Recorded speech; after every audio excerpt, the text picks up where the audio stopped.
I clicked Leo. Hello and yep. Okay. Hello and welcome to episode 4 of Roundtable. And yep, we are in December, as you can tell by the festive Christmas lights I have behind me here.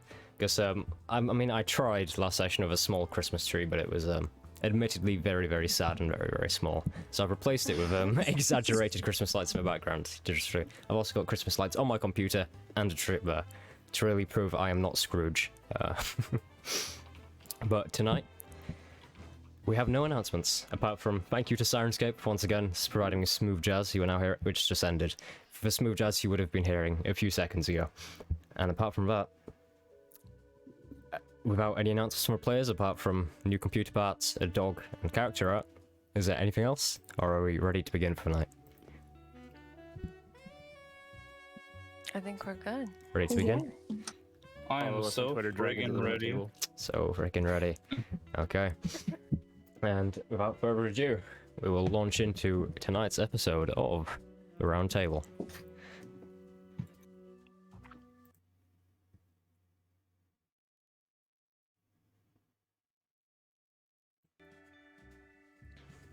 Okay.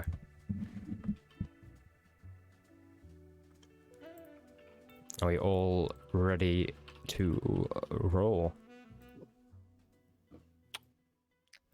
Indeed. I'm quite literally ready to roll. Roll low, sweet chariot. So, Wow, I can't even. last session you went deep into the woods and found the lair of a blood hunter you now know as Balian the Black. You split up, one group preparing an ambush, the other group racing back to Orzarest to stop the possible kidnapping of the deputy townmaster, Conall Baird. But with failure to stop the kidnapping, and Lugos being badly injured by a well-placed javelin, and no sign of a blood hunter returning to the ambush site, you all regrouped, tending your wounds with the help of Maverick's newly shown magic. You once again head deep into the woods, following the tracks left by a huge morebounder. Now, you are face to face with a white-haired blood hunter, his greatsword pushed in the mud, slowly reaching for another weapon on his back. As for whimpering Conall Baird, he's kind of on the floor, and he begins to writhe in agony, hair sprouting all over him. You see great fangs tear from his teeth. His eyes mutate to this horrible kind of orange, yellowy glare. As he begins to kind of transform and he stands up. He's 7 feet tall as this low growl begins to emerge from his large canine mouth.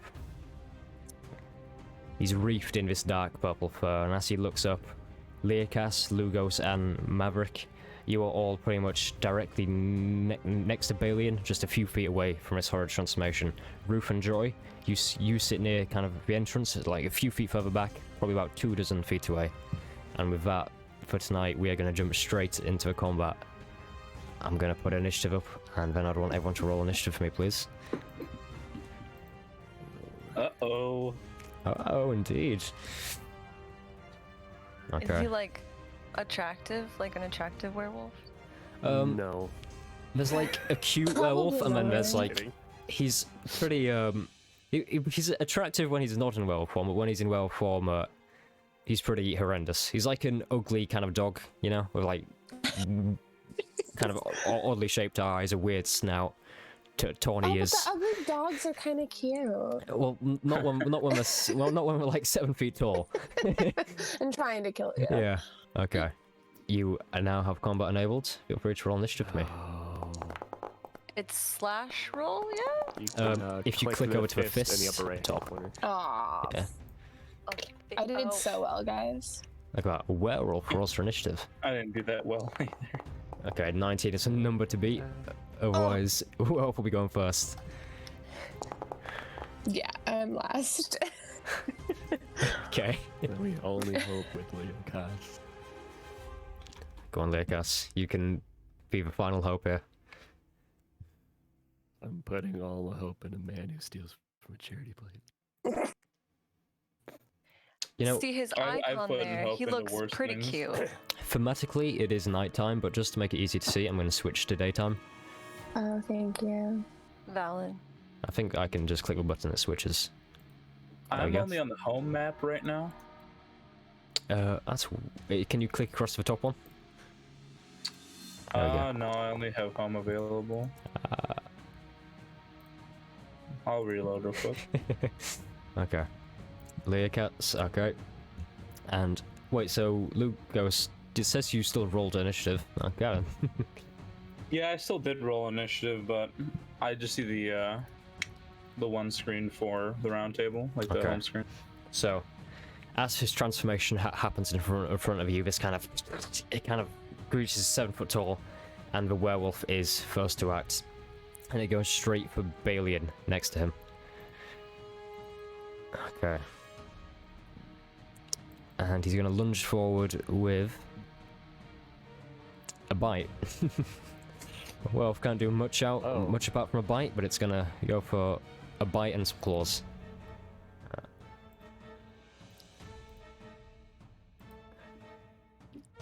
Okay.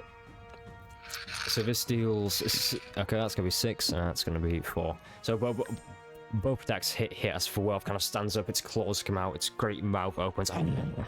It lunges forward to this white-haired bloodhunter, who, with his great sword in the mud and no weapon kind of drawn, is left helpless as the attack is a barrage against him. You see as it kind of tears into his skin, and he kind of manages to go off and just he punches it around the head, and it kind of goes back with a crunch, but you see blood start to pool down his arms. And now it is his turn. And for the first time, you see what appears to be Balian's main weapon against werewolves. And before I ask this, how many of you have seen the recent episode of The Mandalorian? I Not don't. the recent one, no. Not the recent I one. have. Okay. Not the recent one. Okay. No. Well, it's okay. Yeah. This is just out of curiosity, but you see as he reaches on his back and he brings this kind of large, it's like a candy cane shaped silvered metal bar. On the end of like the candy cane hook, there's a large kind of oval metal disc with kind of a pineapple engraving shape onto it. It's this kind of horrid club that seems to weigh a huge amount. And you see as he just takes it off his back and begins to spin it about, and he kind of puts all his weight into it, doing this elegant thing, and just... And he hits the werewolf across the face with this beautiful swing. You see its teeth just go, that's just like, I'd say it's probably about 10 kilos, just straight across the face. You hear a hearty crunch and you see the jaw dislocate. Let me just roll damage. Oh god. So he I takes feel this so bad. huge metal staff and just straight across his face. That's going to be a decent amount of damage. And as a bonus action... Okay, yeah. You see as he slacks him across the face, he kind of brings it around and he goes for another attack. But as he does so, this metal rod with a kind of pineapple bit begins to like almost glow. It's kind of low red, and you see as for Bloodhunter's eyes, but a vessel like bursts in his neck, like, but his eyes glow deep red as he's kind of infused with this magical energy. And he's going to go to hit with his second attack.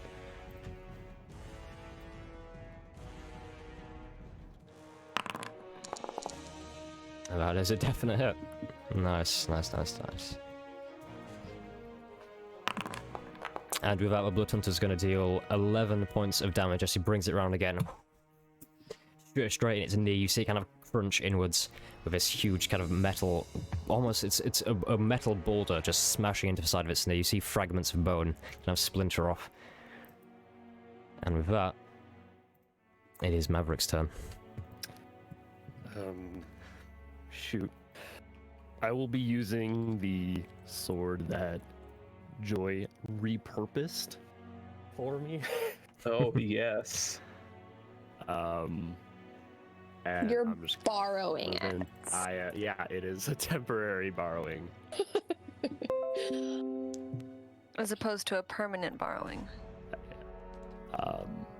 As a bonus action, my eyes will light up and I'll hex the creature. Okay, you're gonna hex the creature? Yeah. Okay. And I'm gonna swing with the sword. Is it just roll normal longsword stats, or is there anything different about this? Are you using the sword I sent you?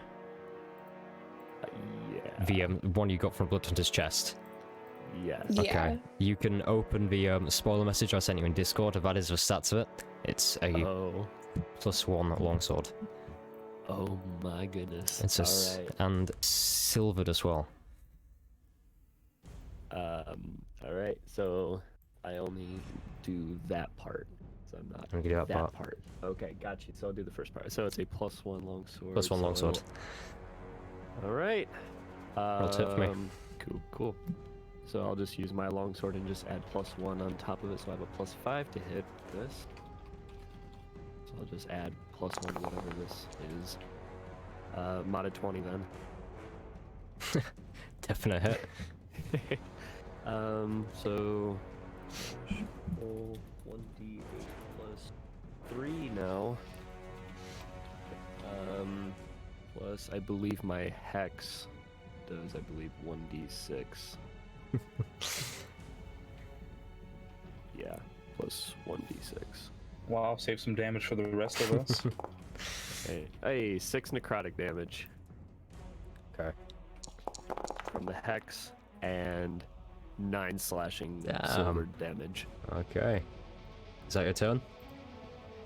Yeah. Okay, so seeing this, you just race forward, you take this beautiful kind of Damascus steel blade out.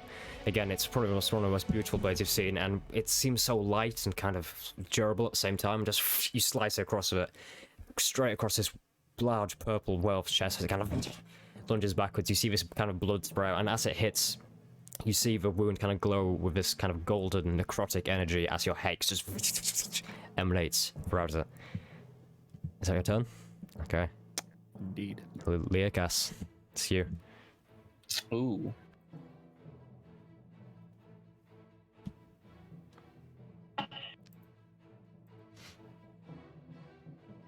I'm gonna use Hunter's Mark on him. There we go. Can you use Hunter's Mark? Okay.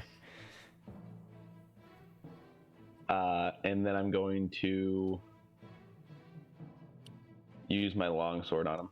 Okay.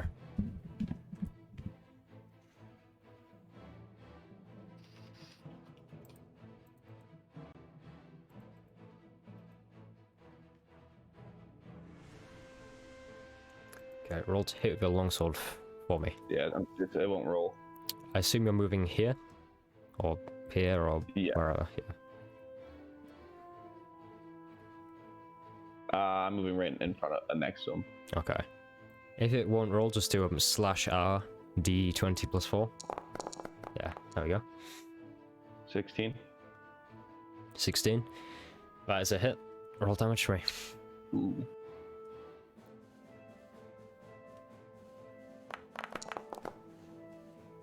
Five, and what's the Hunter's Mark name? Or just 1d6, right? Yeah. Thank you. That is correct. 3. Okay. 3.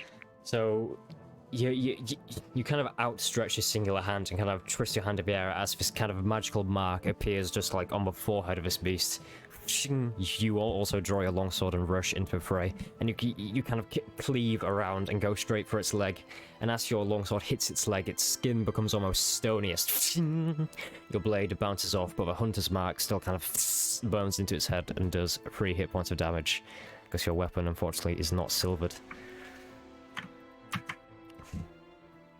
Okay, Roof, Still pretty good. it is your turn.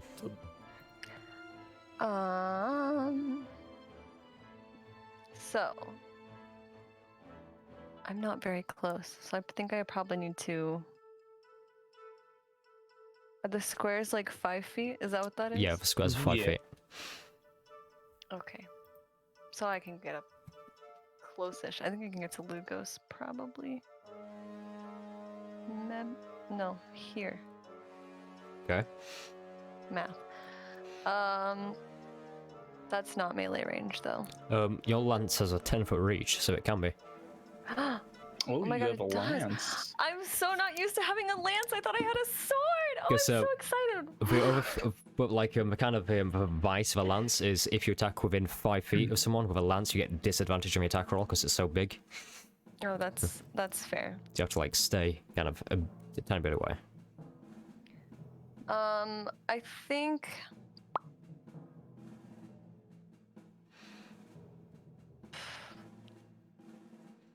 Like, I kind of just want to wait here because I'm mostly like a protection fighter. I don't want to. I don't want to hit people. I don't want to hurt my teammates. But I'll jab at it with my lance.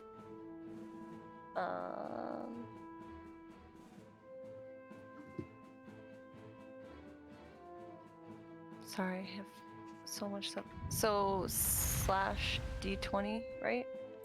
Slash 1d20 will work. Slash roll 1d20. Yeah. Slash Plus R. mods.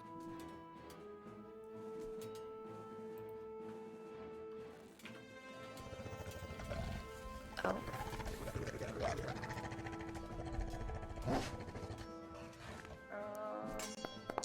That's a strength I add to that, right?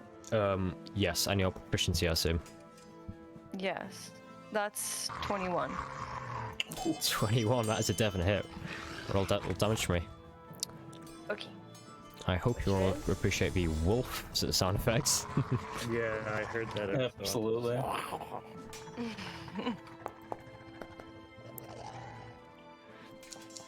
That is 10 points of damage. That is Piercing. very nice. Is that your turn? Yes. So yeah, again, you kind of rush forward with your lance, and you kind of just bore straight into it. But as it kind of hits the abdomen of this creature again, it seems almost stony. As your lance just kind of dodges to one side, unable to pierce the skin. Fortunately, again, your weapon is not silvered. Dang. Is that your turn? Mhm. Lugos. All right. These walls to the left of me, are these like ruined walls, or are these? For the most part, they're ruined walls. These, but they're like almost two-story ruined walls, if that makes sense. Like they go up to a height and kind of dip down with like a crumbly bit. They're So they'd mainly be about ruins. 20 feet tall. Probably about 20 feet tall, yeah. Is there any anywhere where I can get up high around me? Can I perceive that at all? There's a probably roll perception for me. Okay, sure. Yeah, no problem. Perception. Yeah, that's pretty good. That's a 21. There you go. Okay. Looking around, you do see somewhere you could get up relatively high in the form of this old siege weapon over here. Just Is that ballista loaded? it is loaded with a very rusty bolt. It looks like it hasn't been touched in a long time. That's very interesting. I'm definitely gonna make a break for that way. Okay. You're going for a ballista. Yeah. And let's see. I could I need to know for sure if I can make it all the way there. That's about 30 feet. I could get all the way over there. and I could avoid the werewolf too, if you would allow it. Just about right here. Yeah. All right. You know what? I'm gonna go for it. I want to. Am I in position enough? Could I launch the ballista at the werewolf? So you are going to approach this kind of old, rusty ballista and just trying to activate it and. Okay. Absolutely. Yeah. I'm here. It could explode or anything. Okay, looking at the arrow loaded, it does look like a silvered arrow, which is good. But I'm just trying to figure out how you make the ballista check. Okay, you aren't proficient in siege weapons, are you? No, I'm definitely not proficient in Okay, siege so weapons. I'm gonna say this is just a D20, add your strength modifier to hit. So a strength check. Pretty much, yeah. That's an 18. That is a Not hit. bad. Hey. That is a hit. Nice. Roll 3d12s plus 9 for me. Oh yes. You just said save the damage for the rest of us, and look at you, boy. I know. That's 22 damage. Okay.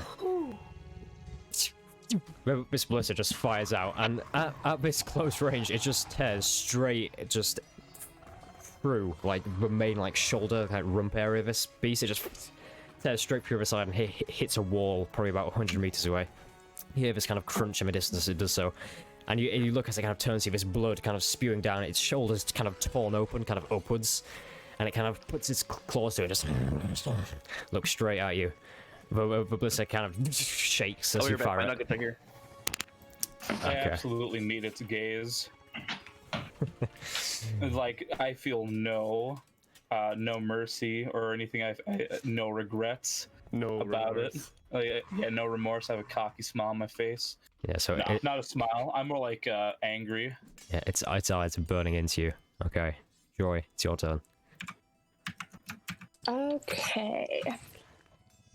So she's going. Oh. I was gonna move, but then it like. I go back. Oh no. We'll be banned. In. There we go. Stop. Okay. I'm sorry. Wait, how did you say stuff in character? You click on your character and just type it in. 5, 10, 15, 20, 25. Go like right there. Okay. Where is it? Oh, firebolt. Okay. Well, it's a hit for me. Eee. Not a bad. Is a hit. Roll damage. Oh yay. Ooh. Oh. Cool. At least I'm helping. So, in the kind of the madness of this battle, you're quite cautious as to not slam your firebolt straight in the back of Maverick and Learcas, and as you do so, it means as you fire it, it kind of whimpers out a tiny bit as it hits, but there's a kind of faint kind of ash bit that again like rests on my shoulder, and there's a small kind of smoldering of fire as it puts it out quickly. Is that your turn? It is. Okay, now we go back to a turn of the werewolf, who, with his recent attack, is going to go straight for Lear. Lear hasn't back, is he? So it's quite unfair to attack him. He's just going to bound straight forward to attack Lugos. It was nice knowing you guys. I'm gonna wait. Where? How close am I to Lugos? To Lugos. That's far away. Yes, that's Yeah. like 30 feet, right? At least inside 30 It's about feet. 20 feet, yeah. All right, I'm gonna use my reaction and expend 1 psionic energy die and reduce the damage taken by 1d6 plus 1. Okay. Nice. I Thank you. protect and attack. Okay, you see as this wolf go with this huge hole in its shoulder just turns and bounds towards you. Its claws kind of come around us for a wide hit. Okay. For some reason, I can't click on things to roll a dice, so I'll have to do it manually. And it has to be a 1d20. Apparently, d20 by itself doesn't work. Lugos, this is a 20 to hit. Oh yeah, of course, definitely. Hey, you get to reduce the damage. Yeah. Lugos, roll that d8 for me. Oh yeah, sure. I'll roll d8. I'm back. Welcome back. Thank Welcome you. back again. Okay. I got a 1. So with that extra d8, you see as its claws come round, and you see as the claws are almost kind of pulled kind of backwards in the air by this psionic energy from Roof, but it kind of breaks through with its sheer strength, slicing you kind of across the chest, dealing 7 hit points of damage. And then you see as it kind of looks back towards you and goes for a bite. Its jaws open wide and go to plant itself on your neck, almost trying to crush your neck and make you bleed out. I really pissed it off. Don't do that. Don't bleed out. As a 16 to hit. Yeah, that hits. Okay. Hey, if you bleed out, it's gonna be upsetting. And this one deals 7 hit points of damage. As just you have this horrible kind of crunching on your neck. It's just, and you kind of feel, and you think you feel your collarbone just snap, and there's this excruciating pain that runs down one side of your body. Is that your turn? Okay. Yeah, that is a werewolf's turn. It is Balian. I think this Balian is going to rush forward once again next to Maverick. And as he rushes back, he shoots Maverick an almost friendly kind of look as he once again gets this large kind of silvered club right into the back of this werewolf. There's this horrible crunching noise as you see its spine just crumple. Okay, and You damage-wise... fucking bastard. Okay, that's... sorry, just doing damage. He sees it once again glows with its energy. And it does. That was terrible. He had a D12 and a D8. He did 3 hit points of damage. Oh no. So he does 3 months damage as he comes around. But then he sees Lugos in trouble, and he sees once again his eyes glow a more intense red. You see him, blood kind of begin to leak, kind of out of the corner of his eyes, kind of streaming down his face. Points to Lugos, and he himself is going to take 4d6 of damage. By that I mean the Blood Hunter, not you, Lugos. Okay. Okay, Lugos, you are going to heal 11 points of damage. Wow, that's big. As you see, Huge. you see his Balian's face kind of, he kind of scrunches up and kind of you see blood running down his nose, as you feel the surge of kind of blood energy wash over you. Dope. Okay, that is his turn. Maverick. Alright, swinging it with the sword. I'm still concentrating on the hex. Do I have anything new for bonus action? Probably not. Features. Yep, alright, I'll just come in and swing him with the sword. Okay. Oh. Wait, what? Oh. Wait. I guess I can't just put. Alright. 21 to hit. That's a definite hit.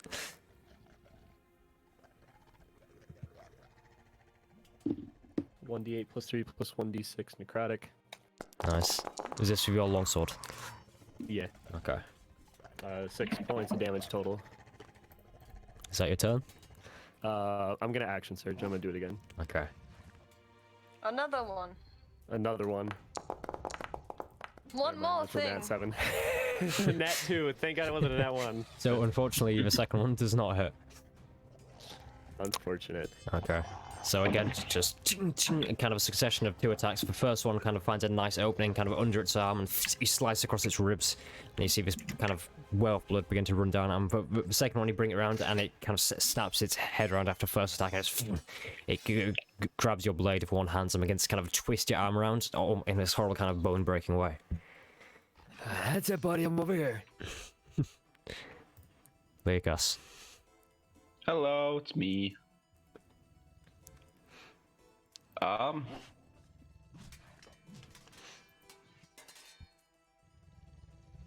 going to roll to hit it with my longsword, and if I hit, I want to cast Thunder Smite. Okay.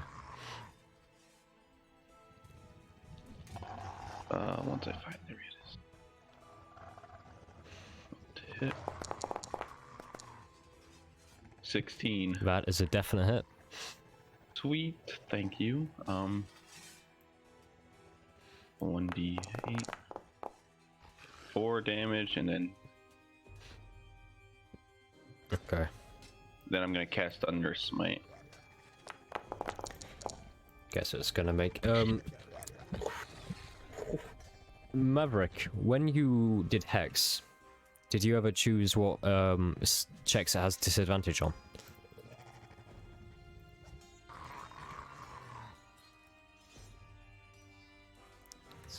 Maverick? You're muted. Is he That's there? not to He's hear dead. right now. Oh no. He's the first one dead. Oh no. Oh no! Okay. Spencer, why would you do this? Okay, he's gonna make the strength save, Thunder Smite, otherwise he takes half. Yep, he can't do d20, he has to be 1d20. Keep making a mistake. His is a 12. Meets, unfortunately, but that he'll take half damage, which 5. What did he have to beat anyway? DC 12, I think it says on the spell card. I assume it's 12 unless it's different, yeah. You're right. Yep. Okay. So yeah, so you kind of rush forward, again your longsword kind of bounces off, but there's this ripple of thunderous energy, and you see as he kind of shockwaves back slightly, just stares back. still fixed on Lugos mainly, but beginning to draw his attention. They're pushed 10 feet away and they're knocked prone, even if they succeeded. Even if I say, oh, okay, so they're going to be pushed and knocked prone over here. Okay, Listen, so it would have been 300 feet if you failed. Oh my goodness. No. yeah, so he kind of knocks backwards straight into this wall, and there's a horrible kind of crunch as his spine hits into it. Okay. Roof. I'm gonna move. Oh, Oh no, it's fine. It's fine. No, go. You can go. Yeah, finish. I'm gonna 5, 10. I'm gonna engage with him again and stay right on him. Okay. See if I- Yeah, I think that's all I can do. Yeah. Okay. No. Roof. I am going to move forward as well. Bonk. I'm gonna Bonk. stab at it again. It's a solid strategy that's been proven to work. Is this your lance? Fine. It. 19 with my lance. Okay. Roll damage for me. Theoretically. Am I about to roll a dice that doesn't exist? Wait, don't you get advantage when they're knocked prone? Yeah. Oh. Yes, you do. But that cancels out the disadvantage she would have had from being within 5 feet. 5 feet. Yeah. Oh, So it's just standard. So just normal. Yeah, just I was normal. about to roll a dice that doesn't exist, by the way. Just straight up a d16. Maverick, what disadvantages does your hex have?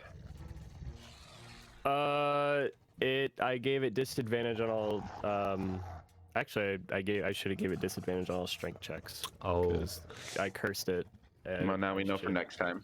Now Yeah. I know it has disadvantage on all strength checks and Okay. saving throws. So your I'm lance. gonna 5. stab at it. Once I stab, can I like move over here Yes, you can. next to? Okay, cool.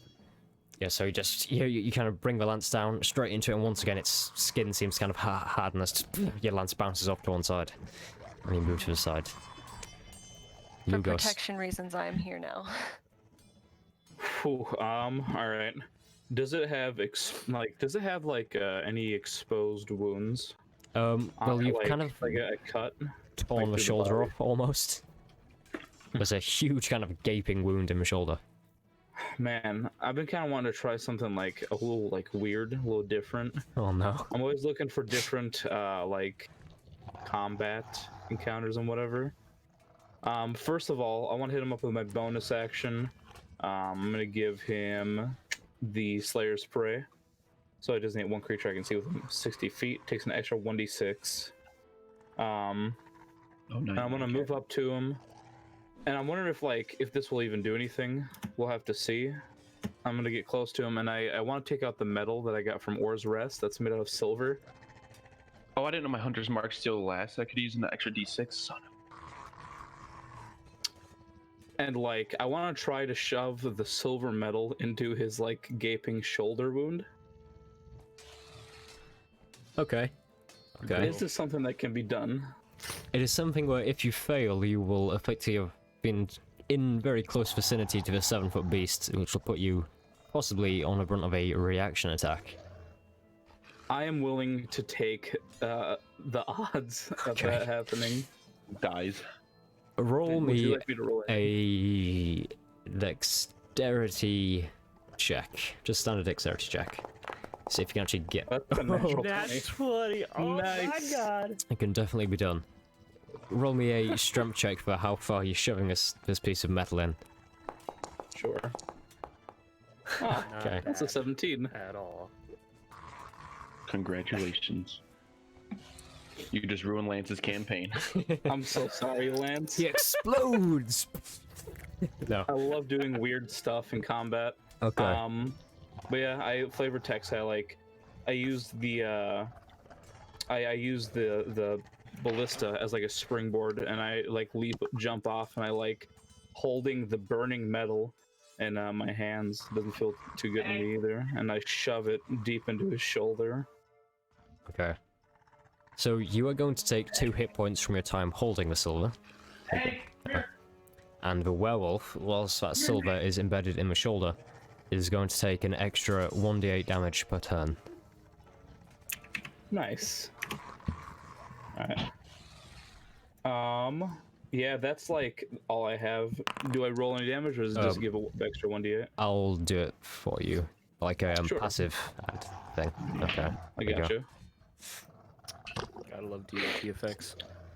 That's absolutely the end of my turn. Okay. So you all watch as Lugos effectively just springboards up. He just forces the silver into this beast's shoulder, and he sees it begins to kind of burn. Kind of this smoke rises up as it's almost like cauterizing the wound. The silver just kind of buries itself into the skin as it burns down. Okay. Enjoy.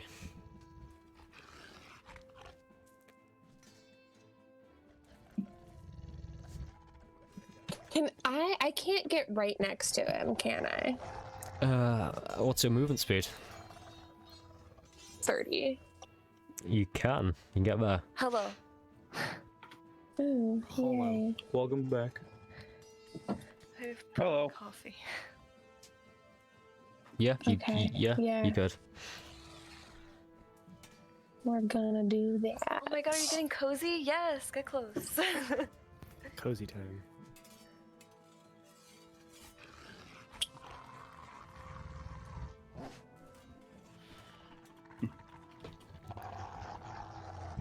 I just pictured Tommy McGuire. Cozy time.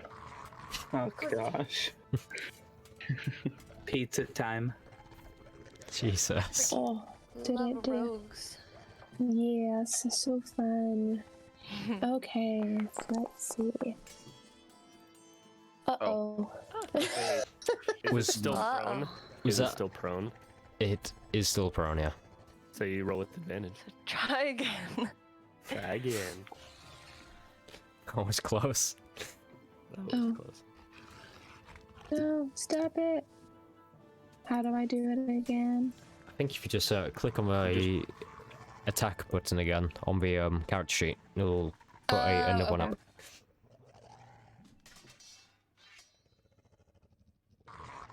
Stabby, stabby. There you go. Quite a Hey, there it That's is. better. That is a definite improvement. Roll damage to me with your sneak attack. Oh. Like max dagger damage. Okay. 12 piercing.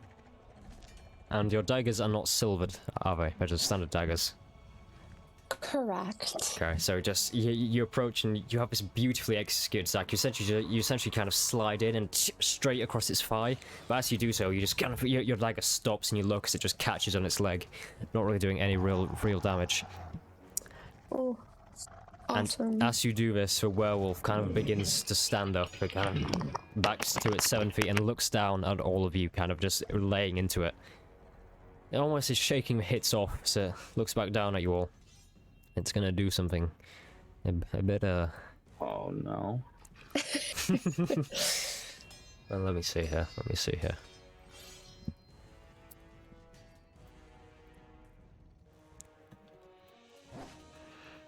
Okay. Okay, it's gonna do. Okay.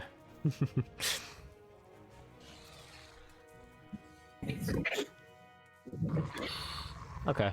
Oh.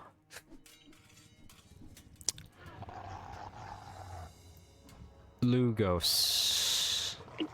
Yes. Make me a strength save. Sure. Why Is he not? being- You know, I love big strength Is he being saves. attacked? Oh, no. 6. You Lugos see as Norvig. the werewolf just kind of goes up on its it kind of springs back on its hind legs and just it pounces forward. Lugos, you see in a flash this beast come towards you, its 2 claws outstretched as they dig into you.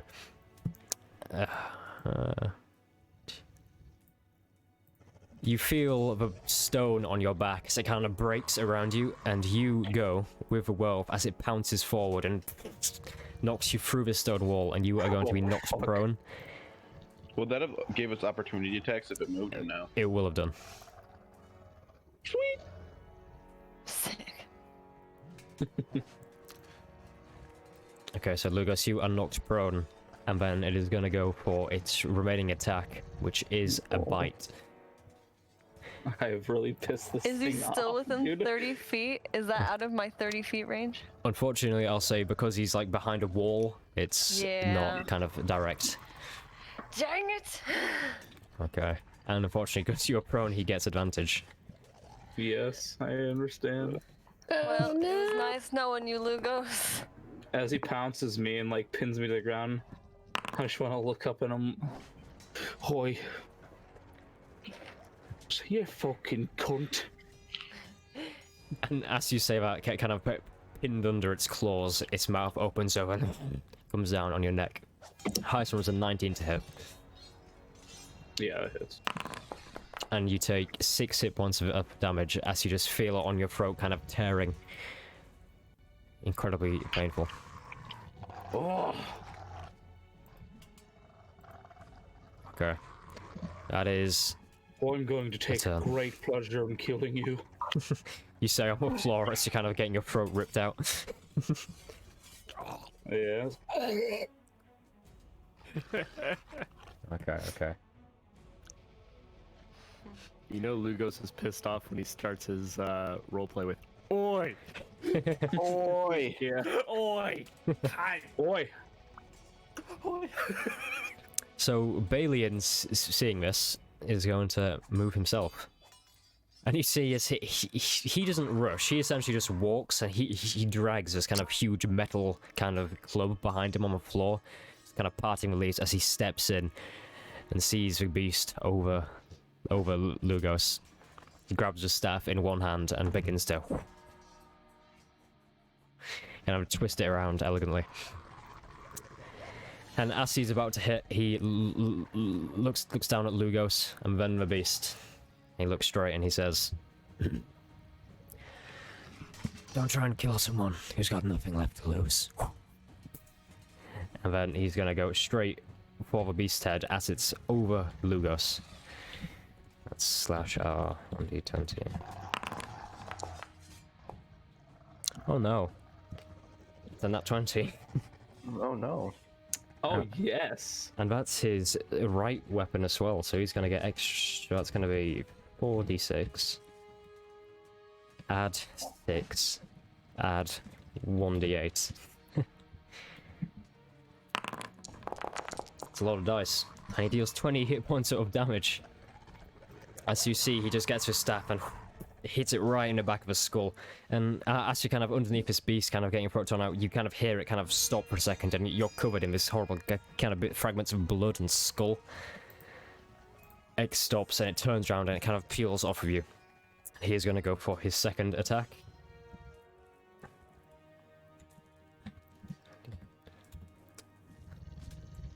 His second attack is, again, a 23 to hit. Nice. And you see us once again. He grabs the staff and fires him straight in the ribs. There's a horrible crunching noise. And there's 11 hit points of damage. As a bonus action, you see him once again start to bleed kind of from one eye. And Lugos, you are going to regain... You're going to regain 8 hit points of damage.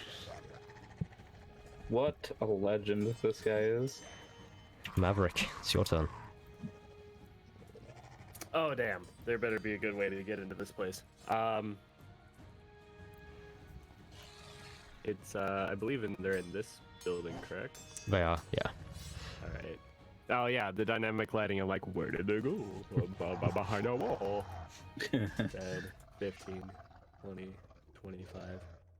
Oh, hey Lugos. Hope you're doing well. I'm gonna hit this thing now. I'm doing just dandy. Well, that's just fine and dandy. Crit. Roll D100 yeah. for me. I think it's the first time I've had to use these tables so far. What was that? 60? Oh, it was almost 69. Damn it. Okay, so 60%. as well as doubling the dice, you're going to double all the modifiers to your attack. Woo! Hell yeah. So it is, I believe. I have, what is my modifier for Okay, so it's a +3, so it'll be a +6 to modifier. So roll 8 plus 6 plus hex damage is a d6. Yes. Well, is that doubled in your crit? I'll be nice. I'll say yeah. All right. 2d8 plus 6 plus 2d6. Here we go. Let's go. 27 points. I'm sorry. Subvert necrotic damage. Okay. Wow. You just enter this building like a. I don't know how to start. You just draw your sword and you have this beautifully placed kind of shot at its neck and just you slice downwards. Once again, this thunderous hex damage just kind of emanates off your blade as it hits and it just tears through part of the neck. This thing is not looking very healthy at all. Is that your turn? I think I only have 5 more feet of movement now. So I'll just stand by Lugos Yeah. and have my shield on the ready. So you kind of sidestep slightly, and as you kind of draw your blade through, you realize you've just covered Lugos in kind of this spurt of blood as you kind of drew your blade through its neck. Big like the remnants just flew out at Lugos, who's really not doing too well. Vekas. That's my turn, man. Howdy. This I'm whole going night to- is doing terrible. Let's see. I'm going to move. So I got the ruler on. How do I take that off?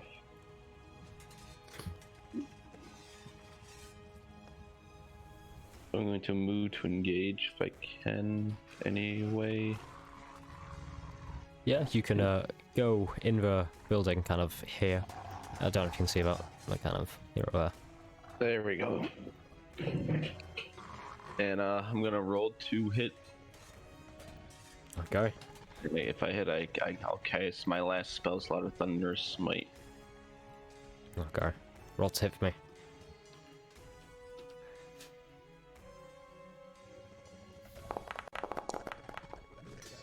Whew. That's a hit. I'd say just roll the Thunderous Smite damage because unfortunately your weapon is not silvered. What's up, sorry? I'd say just do the Thunderous Smite damage because your weapon isn't silvered. Alright, what about my Hunter's Mark damage? Can I do that, or should I just... You can as well, yeah. Okay.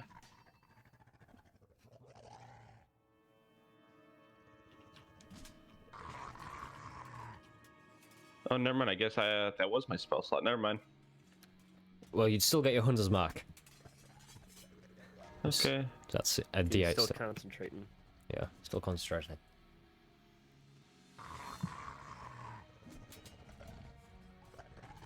What the heck? It's not letting me...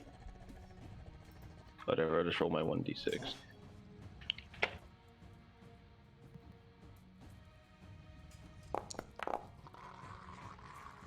Hey, not bad. Not bad at all. So again, you kind of your longsword hits, and then you see this kind of mark on its forehead just sears into its skin. Is that your turn? Yeah. Okay, Roof, it is your turn. Alright, I am going to move in here. Right. Movement collides with at least one wall. Ma'am. I don't think you So can get in here. Let's Click go it and around. just use You your could- arrow keys and tap your arrow Yeah, keys. you get him there. Oh. Yeah. Yeah, there I am. Oh, I don't want to use that spell. Never mind. How do you guys feel about being on fire? Not No. great. Oh yeah. No, That's what I know. How do you I guys didn't. feel about being on fire? Like, I didn't think so. I'm just gonna jab at It's it not again with my preferred. It's light. not my preferred method of existence. I figured. I just wanted to ask. Some people, they don't really care, you know. So I just wanted to. Wouldn't mind, but I'm not in there, so. I Never wouldn't mind. mind being on fire. I'm at full health. I think I'm good. I think I can stand being on fire for at least like 8 seconds.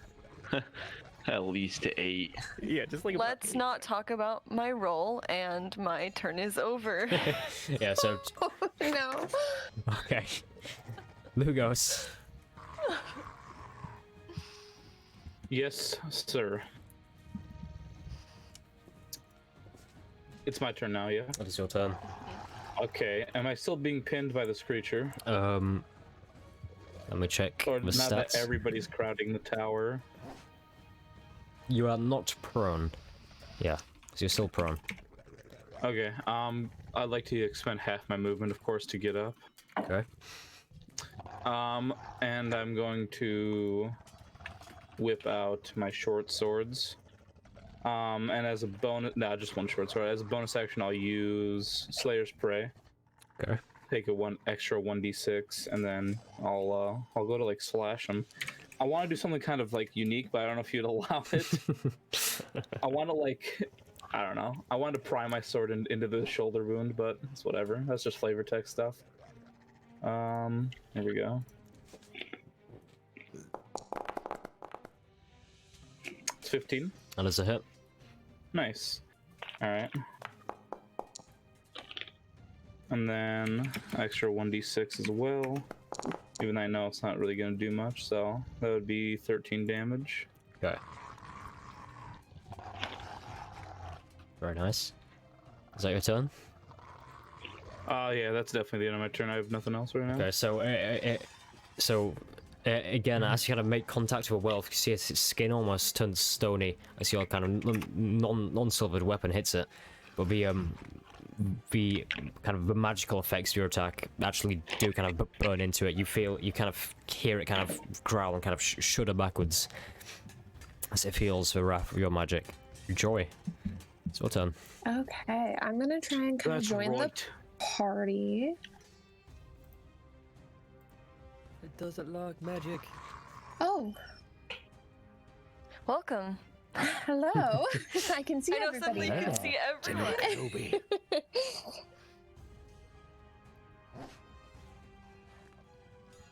Roll to hit me.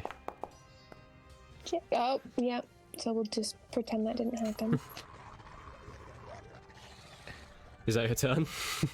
Yeah, that's it. So That's a you mood. kind of enter kind of this clearing area, and you see everyone fighting, and you fire this ball, and it kind of jumps to one side and kind of hits into the trees, and you hear the trees begin to kind of crackle and burn as the forest just. It's just a lot. She can't really handle it right now.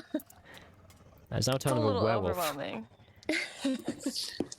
and being Oh no. cornered and attacked once again. Let me just see.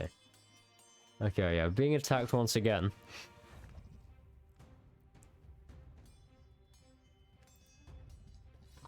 I need Joy to make a strength saving throw for me.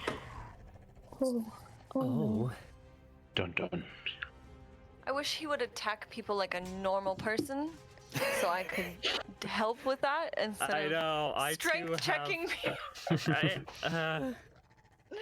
Come on, So- homie. Is that all I do for that? Oh dang! That is a success. Oh, cool. Woohoo! Dang, she's wrong. Strong. Okay, so you see as this thing just pounces towards you in the same way it did before. But as it does so, you're still going to be knocked back 5 feet, unfortunately, but it kind of comes out, kind of brings a claw in, and you actually kind of beat its arms and kind of hold it back, surprisingly. It's kind of an impressive feat of strength. As it does that, it is still going to come Hello. around and go for an attack on you. Oh, of course it does. Oh no, they're not within 5 feet of me. I know. I can't Wait. shield bash him. He's attacking, right? He He is is, yeah. within 30 feet of me. So I'm Psionic. gonna use my psionic energy die to reduce the damage by 1d6 plus 1. Okay, Oh, his yay. first attack is a 17 to hit. That's a yes. Okay. I can't wait till I just get Sentinel. I crave Sentinel. Okay, so You the first craved it. attack does. I definitely understand that feeling. Sentinel's awesome. It's so good. The first How attack much damage am I taking? 9 hit points of damage as the claws drag it across your chest, and you kind of feel the searing pain. And Oh, it's lovely. Oh, you gotta roll your d6 to reduce that. yeah, roll your d6 to reduce it. 1d6 plus 1. Plus 1. Plus 1. I think you can Can't roll forget it that if you plus want. 1. No, I Save do your that. life. Rosie, you can roll it if you want. It's Yeah, I'll your roll it. ability. Yeah. Oh, thank you. Yeah. Oh, I almost rolled 1g6. Like a G. Well, Like a G. Wow. Okay. maybe I shouldn't have rolled it. It's okay. So you take 7 hit points of damage as it comes around for a second claw attack. Every little bit helps, guys. It is now unleashing all of the stops. Oh boy. Oh, goodness. The second one's a nat 20. Oh my god. Goodbye, Joy. I got a ring pop. Oh. Oh, lucky you. That deals 11 hit points of damage as the second Baron's Claws just slices across you. Okay, I have a reaction to this Okay. fuckery as well. Is this what I think? Oh, I should have. Never mind. Yeah. Oh, Oh, mother. hellish rebuke. Hellish Rebuke, okay. So, I think it's gotta make a dex save. what save, sorry? Yeah. Dex save. Don't know how dexterous werewolves are. Apparently quite.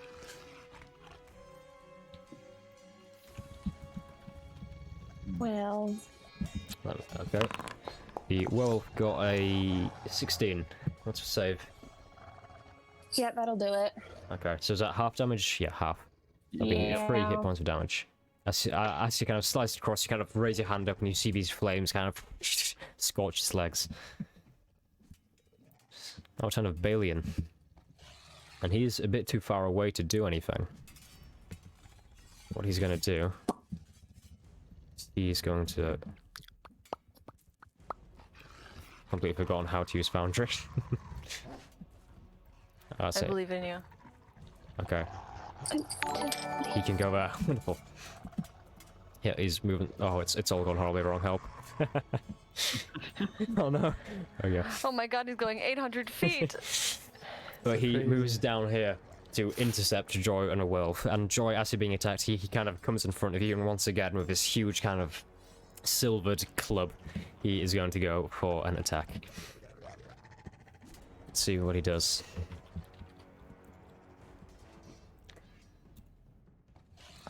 I keep doing d20 plus whatever it is instead of 1d20. It's messing me up. Yeah, don't get that again. Okay. He deals 11 points of damage with his first attack. You see it once again, he brings it around and there's a horrible kind of crunch as this huge steel ball just smacks it across the face. You see what remains of a werewolf's teeth just go flying out, but pretty much making its bite attack useless. So its jaw kind of goes and kind of dislocates to one side. And its second attack, by it I mean him. His second attack is not a hit as he comes down again and it kind of just ducks out of the way. The heavy metal ball flying past harmlessly. Maverick. Alright. Swingy. Swingy, swingy. Yep. Oh, I was almost an 18. And I rolled over to a 5. Unfortunately, that is not a hit. Alright. I'm still holding my bonus action. I might. Oh, this might be interesting. Oh,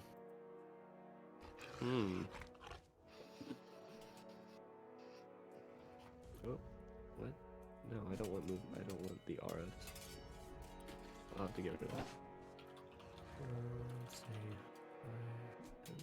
15, 20, 25. Yeah, I can actually get around, but it probably would provoke an opportunity attack. So, yeah, I'm gonna go out, get around. What if you go to run behind you? With That is a passageway. 10. I don't know if I can actually access this point, You could, yeah. but it's still gonna get an opportunity attack anyway because I'm leaving his melee range.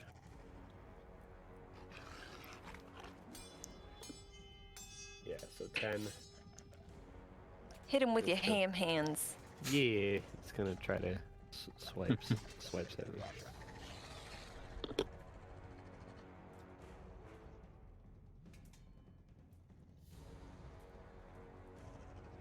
Alright. 5, 10, 15, 20, 25, 30. Yeah. I got you. Don't worry. So, Yeah. are you going to be opportunity attack, sir?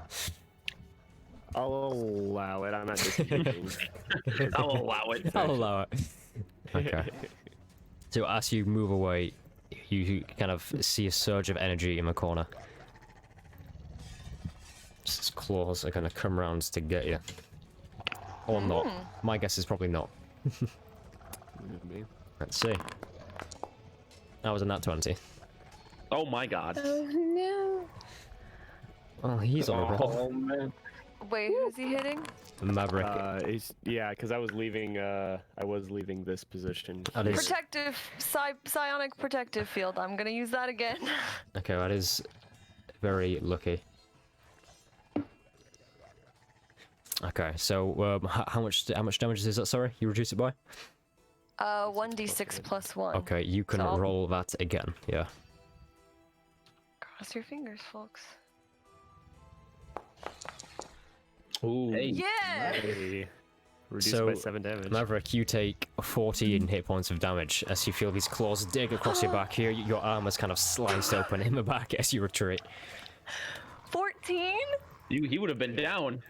No, I still would have been up even if it wasn't reduced, but now I can actually hold my own. Oh my god. That's This a dude's a little beefy nutty. boy. Yeah. That man has swords for hands.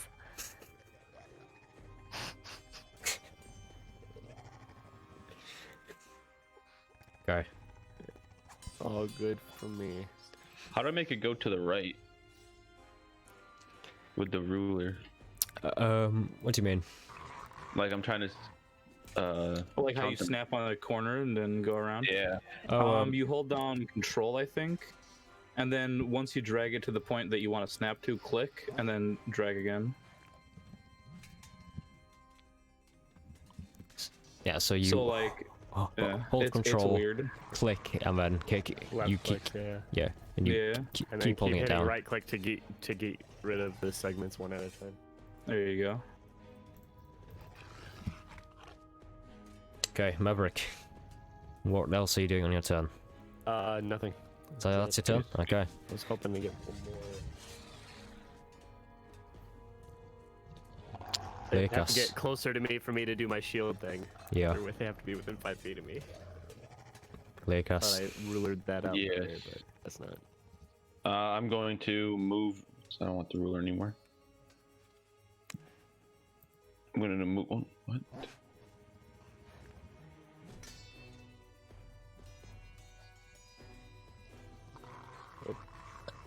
You good there?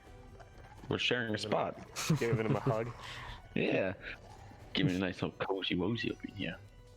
Gosh. Can you move over here? I can. Okay. That way, if he ever hits you, I can impose my shield. Well, thank you.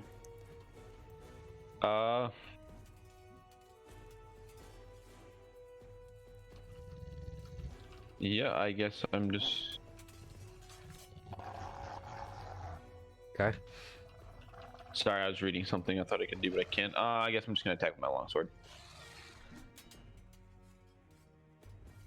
Okay. Well, to hit me. Has the wolf been taking like the extra damage from the metal in the He shoulder, has. by the way? Okay. Just Roll wanted to know about that. Please. I want you to roll the hit. Okay, fine. And I will say, he is looking pretty terribly injured. Nice. That's good to know. Like, his shoulder is literally hanging open. His jaws are dislocated. He has no teeth left. A 22 is a hit. Oh my 100 god, mark he'll damage, have let's to get eat it. baby food for the rest of his life. 5, and then my hunter's mark damage.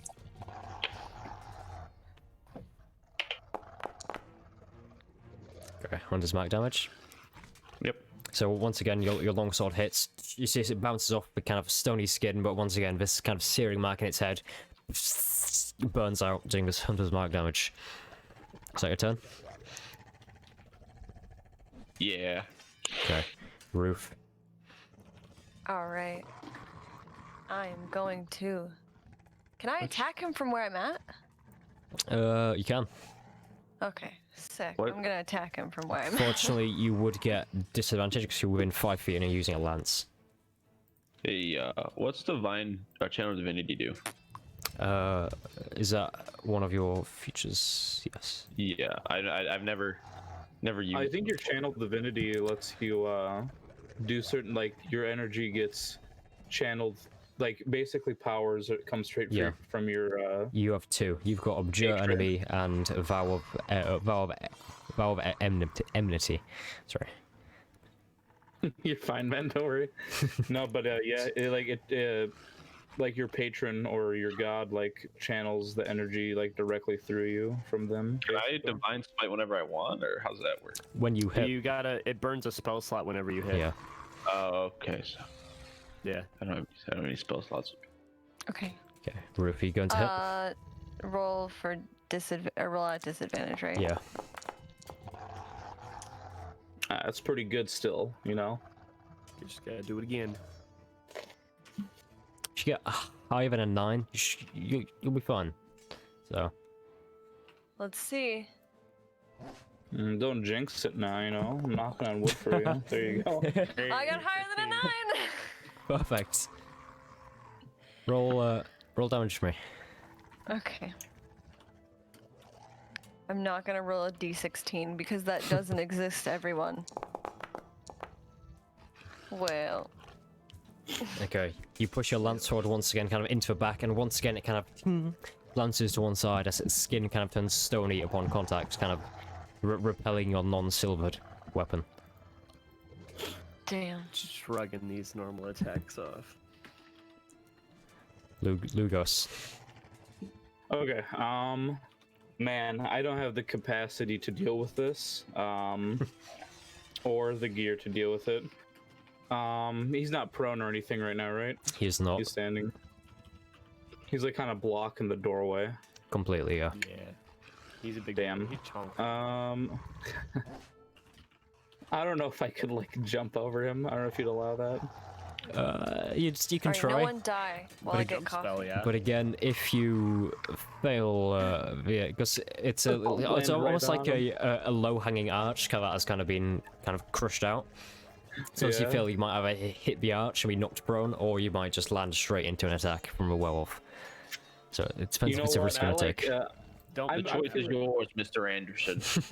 I'm feeling good about the rolls tonight. I think I'll risk it. What would you like me to do? Roll me an athletics check. Athletics, sure. There's no problem. You say It's a that. 7. Oh no. You chose the wrong pill, Mr. Anderson. I Okay. thought it'd be awesome, but it definitely is not. Roll me a dex save. Sure, I'll roll dex save. It'll be like that video of that dude jumping into that doorway, like the top of the door frame. Oh Okay. no. If its attack roll is higher than your dex save, it's gonna hit. That's a 12. Its attack roll. Nice. Well, So you kind of rush forward and attempt to jump it, and as you do so, it kind of turns, its head snaps around, sees you coming, and it kind of, as you jump, you're kind of a few feet in the air as its claws come around and catch you in the chest.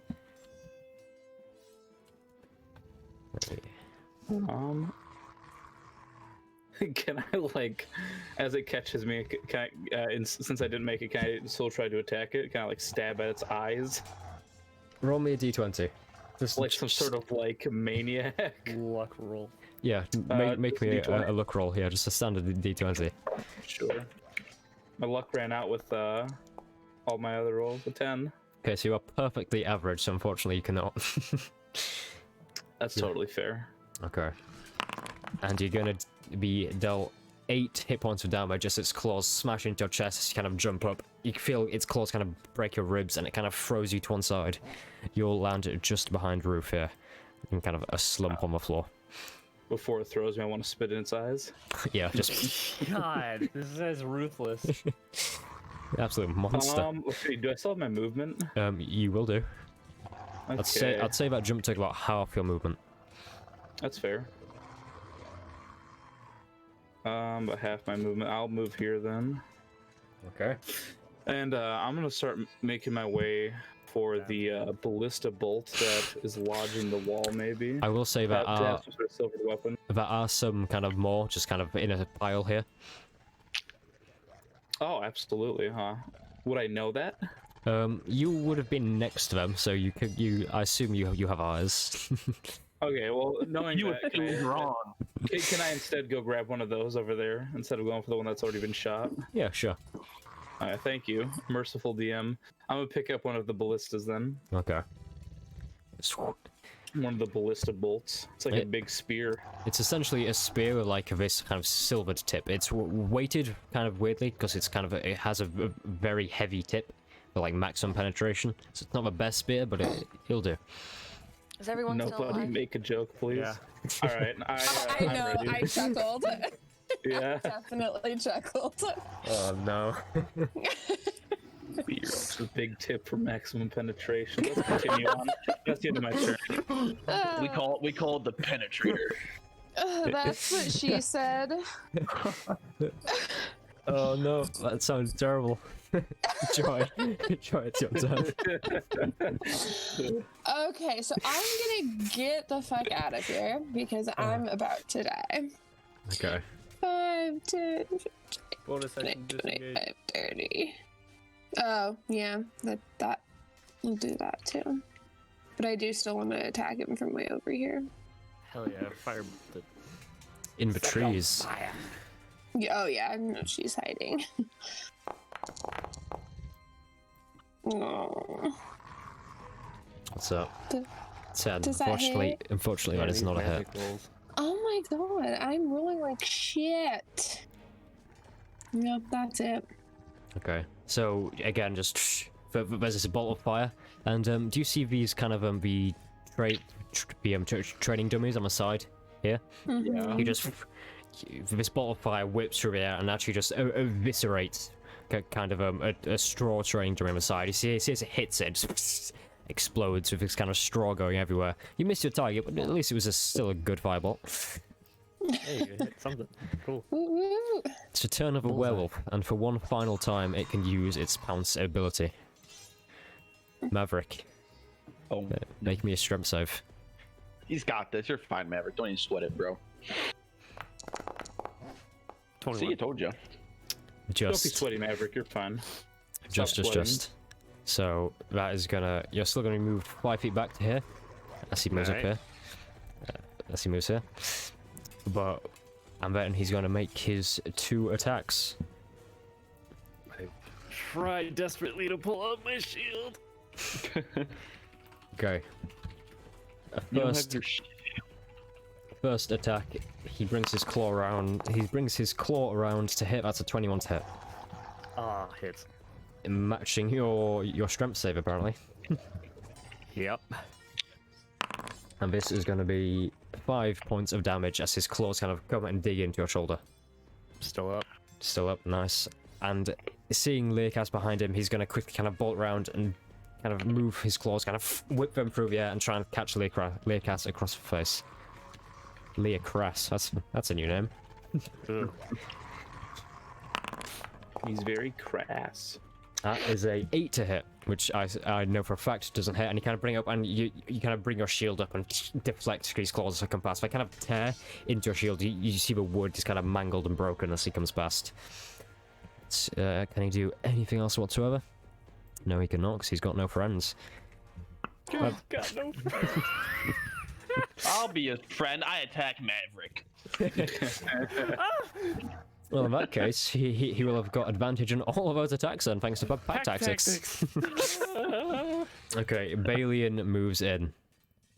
You see, I always feel bad about NPCs stealing the kill. Yeah, because if he rolls good for this, he could. That's because I will say he's close to death's door. Okay, that is a. Well, if he You can won't, just I will. lie to us. If he does, Yeah. just be like, If oh, you won't, I will. so I'll close. Totally. I'll He, totally so give close, everything to 1 hit point. Look at the coincidence. What a coincidence! How And could then we all anyone miss, have and then we seen get this a happen? TPK. It's a 19 to hit. Let's go, Balian. Yeah. He's Damage honestly carrying us. damage on his first attack is a 12.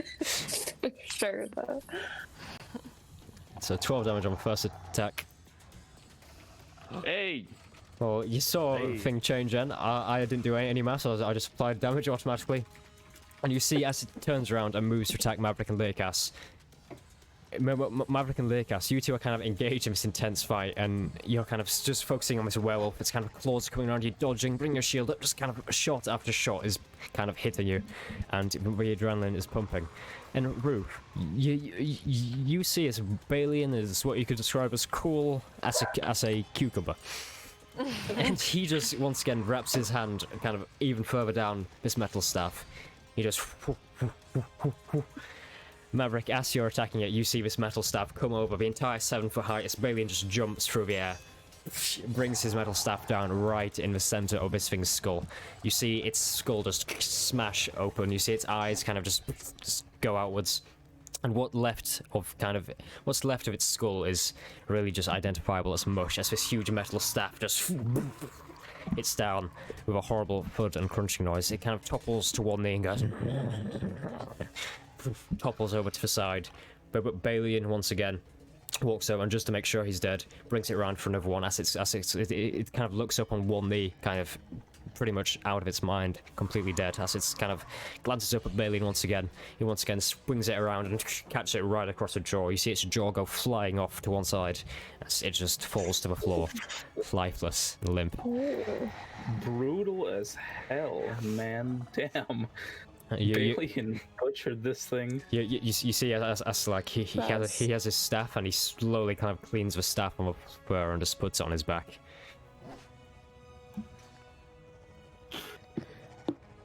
Well, that's one way to cook a pig. what? That's in character. That is the encounter over. Okay. I'd like to see things again. Yay! Yay! I can see. I'll come stumbling back, clutching I give him the, a right hook. the ballista in my hand. Oh. Is it dead then?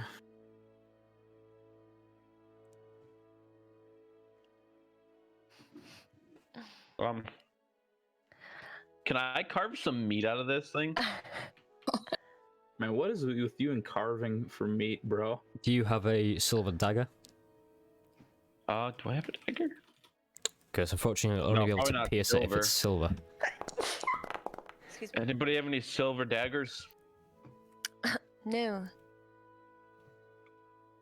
But I think No. in regards to the "is it dead?" then Ruth would just laugh and go, "Why why don't you give him a big old kiss and tell me if he's dead or not?" Go on, don't be shy. I'll poke it with the ballista. And just this little fun mouth.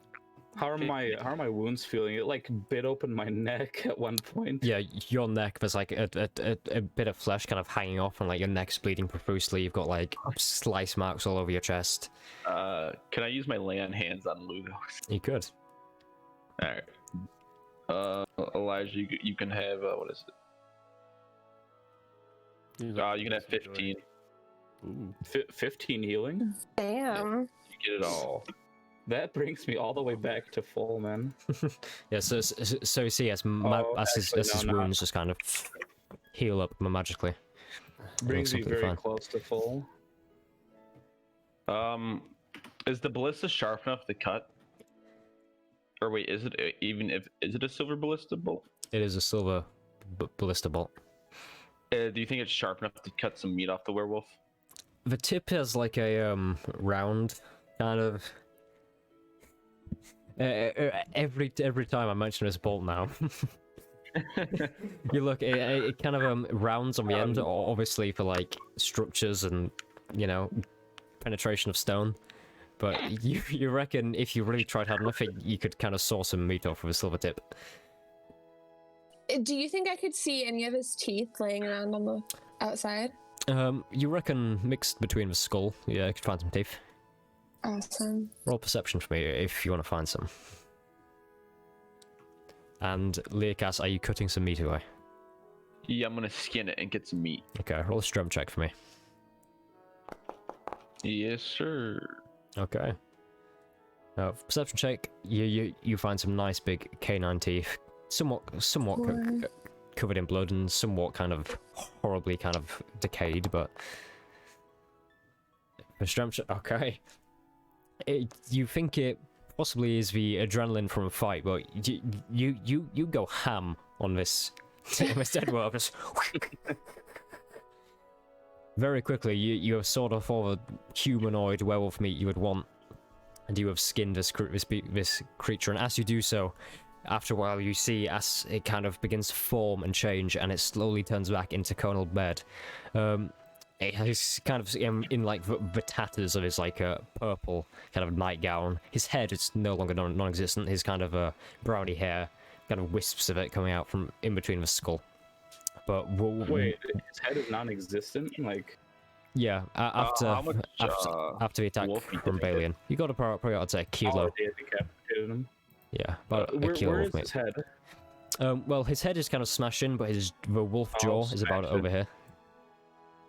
Can I like search around his body? Well, they can make like an investigation check to see if there's anything of like noteworthy value or anything like that. Yeah, sure. Roll investigation. Okay. Noticing Joy's wounds, I'm gonna give her one pat on the shoulder, and you get 3 HP. Oh, Yeah, Nate. thank All I got you. left out of me. Oh. My healing hands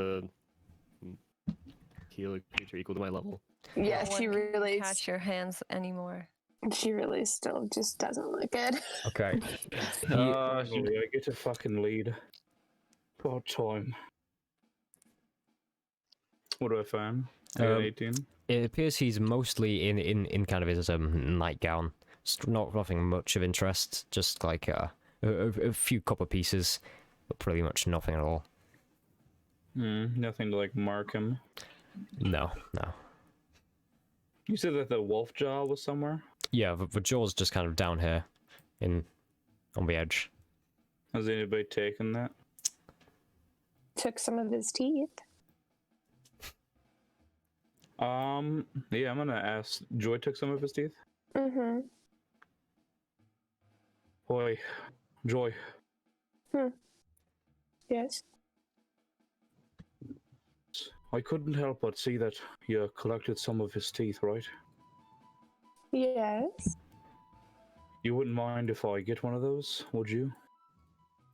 Oh, It's sure. important to me.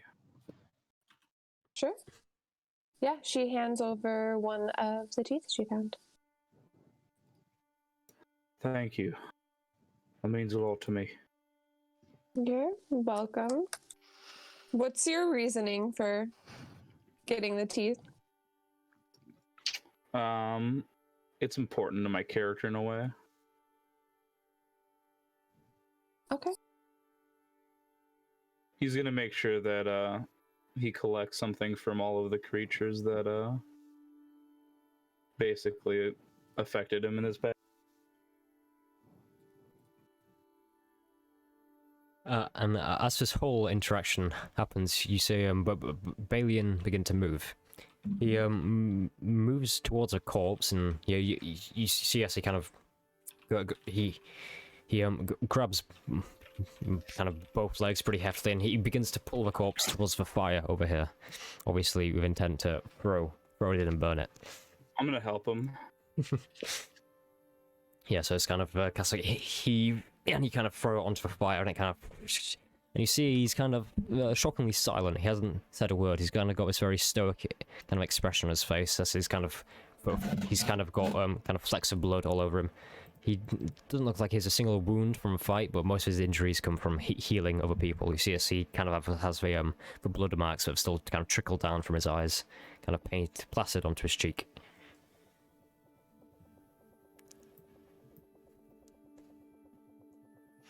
Right, so that's it then. You're not even going to say anything? Well, you fought well. You didn't do so bad yourself, mate. I've had plenty of practice. But what comes next from this, eh? Well, I'm gonna go and hunt the rest of these beasts. Someone needs to make sure they have a reason to be scared of the dark. We're not done here yet, but we have to talk to each other, right?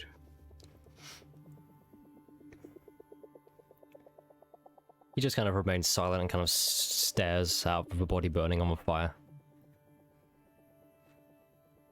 So what's all the shite around with the fucking moorbounders that you're leashing in the city?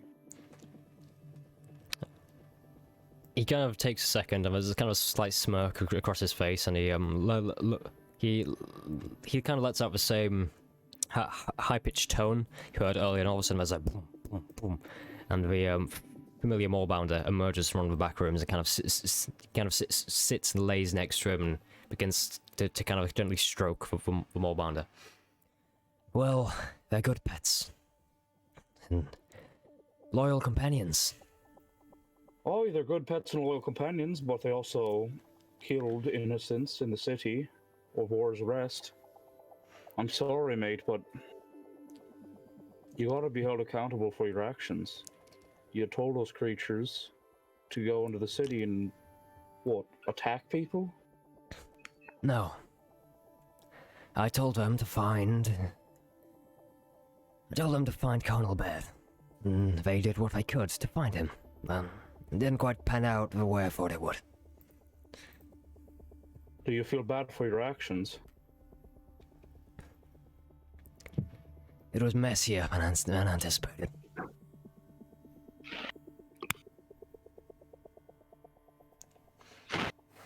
Aye, definitely messy. There's got to be a better way for next time. If you're pursuing these creatures, I'm inclined to join you. Join me. He kind of looks pretty shocked. It's important. If this creature here really was involved in the killing of my sister, then it would be wrong for me not to join you in your mission. I can tell that you also suffer from loss. Would you allow me this? He kind of looks a tiny bit cautious for a moment, and he kind of gives quite an intense glare, and he's like, I travel best alone.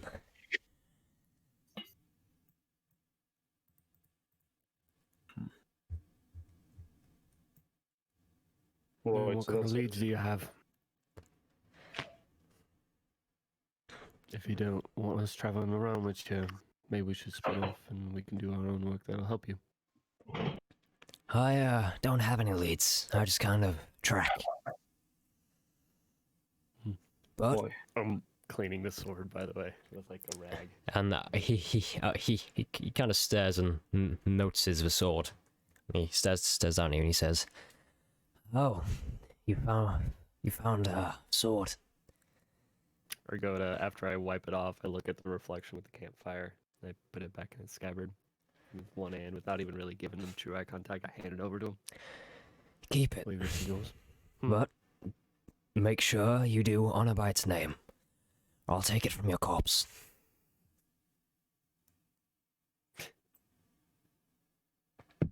Alright. Boy.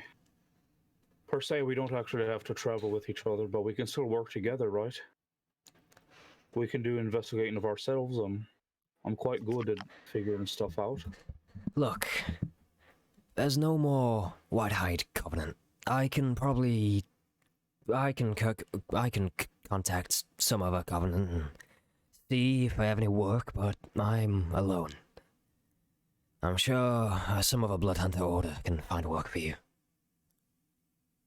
Can I insight check that to see if, like, what I'm trying to tell is if he secretly wants to, like, start a White Hide Covenant or something like that, you know? Yeah. Like, I'm basically trying to see, like, if he's hiding that he actually wants to work with us, basically. Roll insight.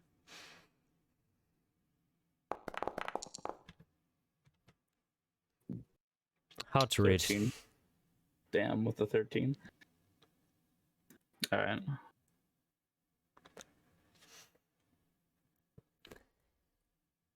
I'm not really sure what else I can say to this guy. And he again, like, body kind of smolders on fire, and he kind of turns. I'm sure it goes without saying. No one in town needs to know about this. If people Don't know, worry, I'm not gonna mention it. if people know he was a Lycan, I'm sure there'll be civil war. So keep it on the low. That's another thing. I gotta warn you, alright? We were traveling through the woods last night. Came across a couple of Tyrannim who were on their way into the woods. Said that they were coming in to investigate something, or that it was closed off for an investigation. So make sure you're on your toes. Oh yeah. Also, Those. look at this place. This place is a fortress that's waiting to be rebuilt, right? Why not start the White Hide Covenant again? No. You could be the leader. This is a graveyard to my long lost brothers. Yeah, it's a sacred place to me. It's no place to restart.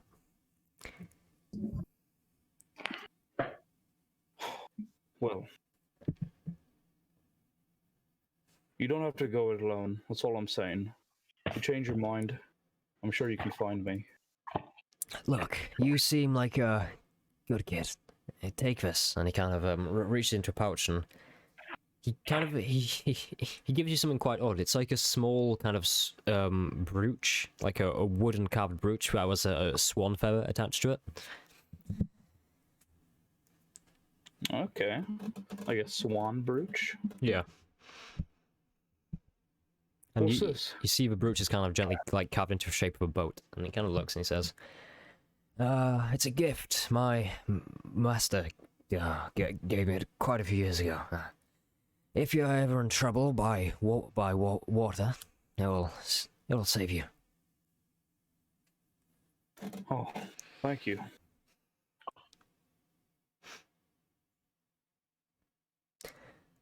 And once again, the body kind of begins to burn, and he kind of sighs, and he kind of gets up and kind of stretches.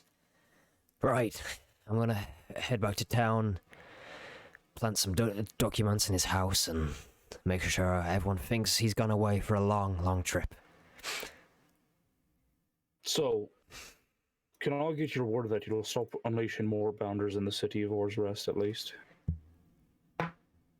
Yeah. He just kind of stands up. I'll insight check that. See if he means it. It's a net 20. He means it. Nice. Hey, Damn, I really want to work with this guy because it's important to my fucking character. And you see as he stands up, and as he stands up, the more bounder stands up as well, and he says, "Hey girl," and he kind of jumps up, and he actually like jumps onto the moorbounder's back and kind of sits on the back as it kind of stands up, and all of a sudden he's like 7 feet in the air as this huge moorbounder just kind of fully stands up, and he kind of begins like its footsteps kind of walking on the spot slightly as he kind of brings it around to face you all. "Well, I've got to work elsewhere."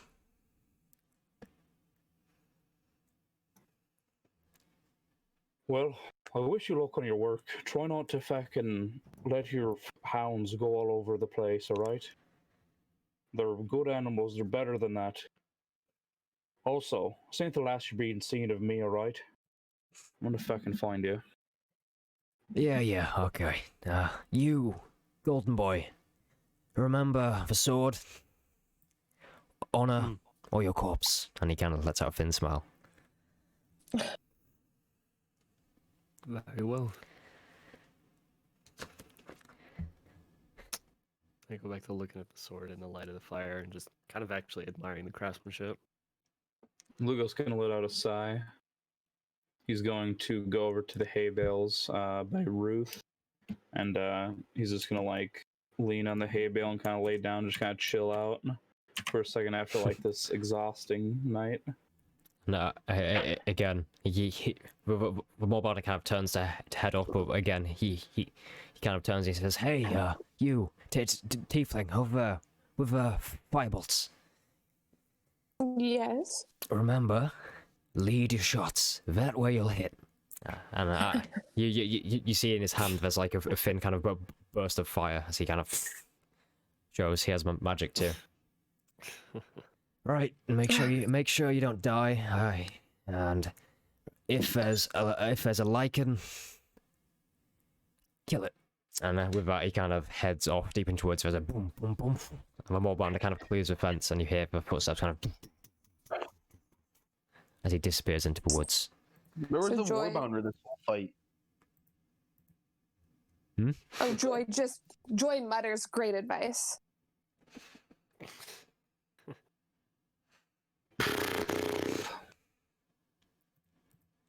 Suppose we should do something with the body, huh? Isn't it burning? Yeah, it's kind of burning with fire, but not too well. It's quite a small campfire. I'm gonna go and retrieve my metal before it burns. Yeah, it's like it's at this point because he's shrunk down. It's essentially just sticking out of his shoulder. I'll just like very quickly try to pop it in my bag. Yeah, just ow. It kind of burns you as you put it in your bag. But you can do it safely. Nice. Ah, fuck. Kinda pisses me off that he didn't want to fucking work with us, right? Is anyone else kind of bothered by that? It was a little strange. I mean, we know where his camp is, right? Yeah, but I'm assuming there's other people were looking for it too, and I'm assuming they found it. It's not like it's hidden extremely unless we well. should just take that camp over for ourselves. We obviously just can't go to Oz Rest again, not like this, especially now with him, and I just gesture toward the charred corpse. I second that. Be a place to have. We need to sleep. I'm absolutely fucking exhausted. I've been staying up all night. I'm fucking exhausted too.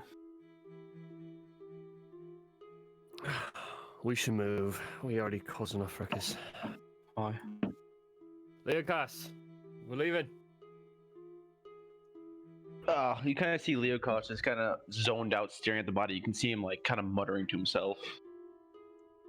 Can we hear what he's saying? No, not you. Okay.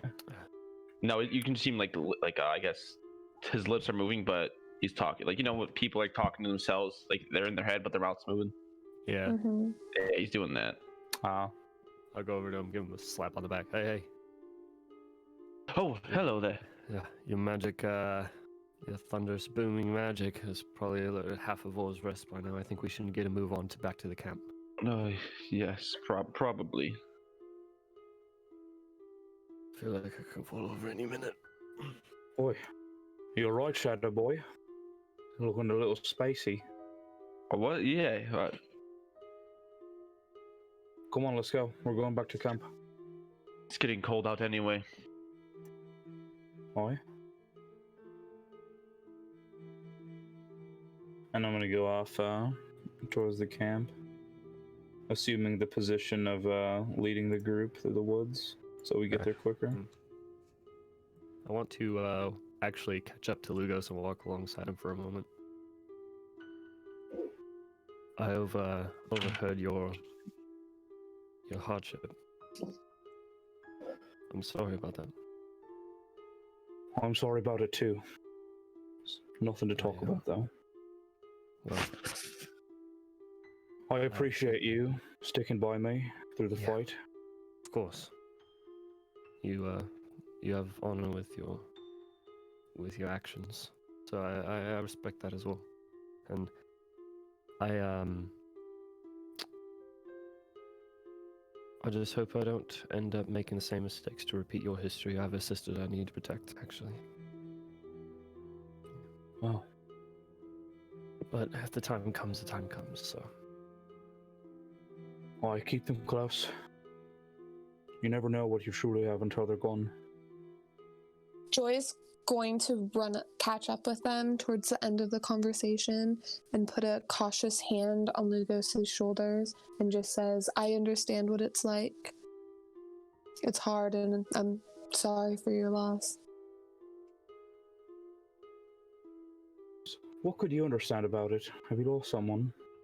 Oh, I'm the last one of my family. Oh. They died and I didn't.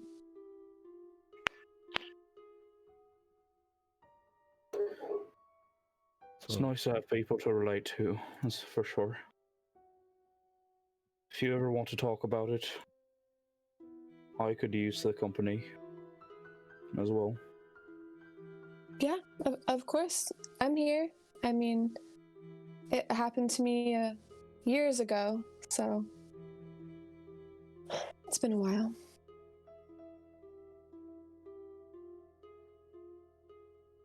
Okay. But I'm very uncomfortable with the energy in the studio right now. Okay. So you're heading back to the camp. yes. Okay. So you once again begin to walk through woods. It's probably about 2 in the morning at this point, so it's freezing cold. The winds begin to pick up in the woods, and everything is empty. And you kind of gently go along the path back, and once again, as you kind of head back towards the intersection and kind of down the other path, because there's almost a fork in the road. If you remember, you went left. The path to the camp is right, so you head right again. And as you're going, you once again come upon the who you thought were a Tyrannim, who are they're kind of in the area. You see there's kind of a cordon off across the path. You see they seem to be taking like samples of dirt and stuff. You see various people kind of sketching things down. Once again, these people are wearing kind of the blue, kind of golden kind of teal robes. Quite elegant, with kind of backpacks on, like large boots with the books attached to a waist, and they don't seem to notice you walking up towards them. They seem to be engrossed in kind of whatever task they're doing. They seem to be taking samples from like bark of trees as well, stuff like that. Oh, are they at the camp? But not at the camp. They're just kind of probably a few hundred meters down the road. Kind of heads down towards it. I see. Moving along. Pay no mind. So just gonna try. Yeah. Okay, roll stealth for me. Let me see. I have hardly anything for that. Same. Disadvantage. Ready for this shit, Maverick? Yeah. I'm so ready for the Oh, disadvantage no. and stealth rolls together. Alright, okay, so since we're in the woods, I get to add my proficiency. So my stealth will become +8. That's a 10. That's a 4, boys. I got a 6. Let's go. Hell yeah! Let's go, Maverick. Hey, let's go! Okay. So, Lugos, you are kind of pretty elegant as you move along, but unfortunately, Maverick and Leocas, the walking mounds of metal and weapons, just you kind of jingle as you walk along, and you kind of slowly try and kind of cut like around a path and try and avoid kind of a cordoned off area, and you hear, "Hey, you! Well, what are you doing here? This is a research area." And you see it looks to be a person who's about kind of 26. It's a relatively short half-elf with kind of this long kind of curly brown hair that kind of... It's almost kind of a weird Al Yankovic hairstyle. Kind of goes down to shoulders. So, hey, this is a cordoned off area for research. We're just passing through. I'm not gonna stick around. Well, have safe travels. I heard some commotion in the woods earlier. Wouldn't want a repeat of that.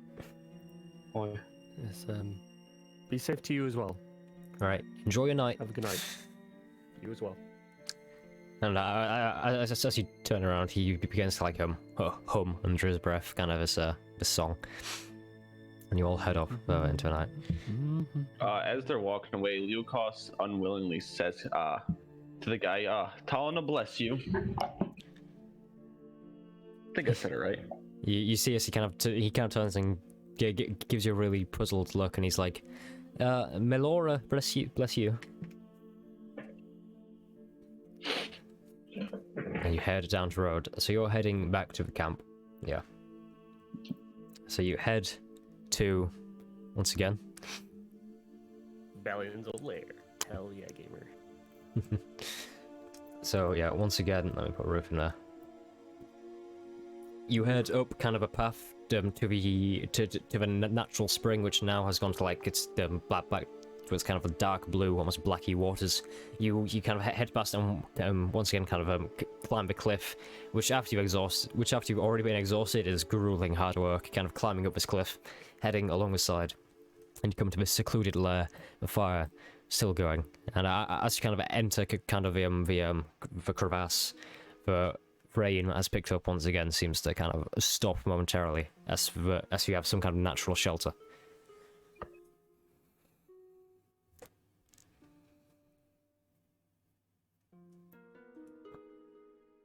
What is everyone doing? It's about 3 in the morning at this point. Oh, Joy's gonna walk right into the little cave and stake claims on the bed. Damn.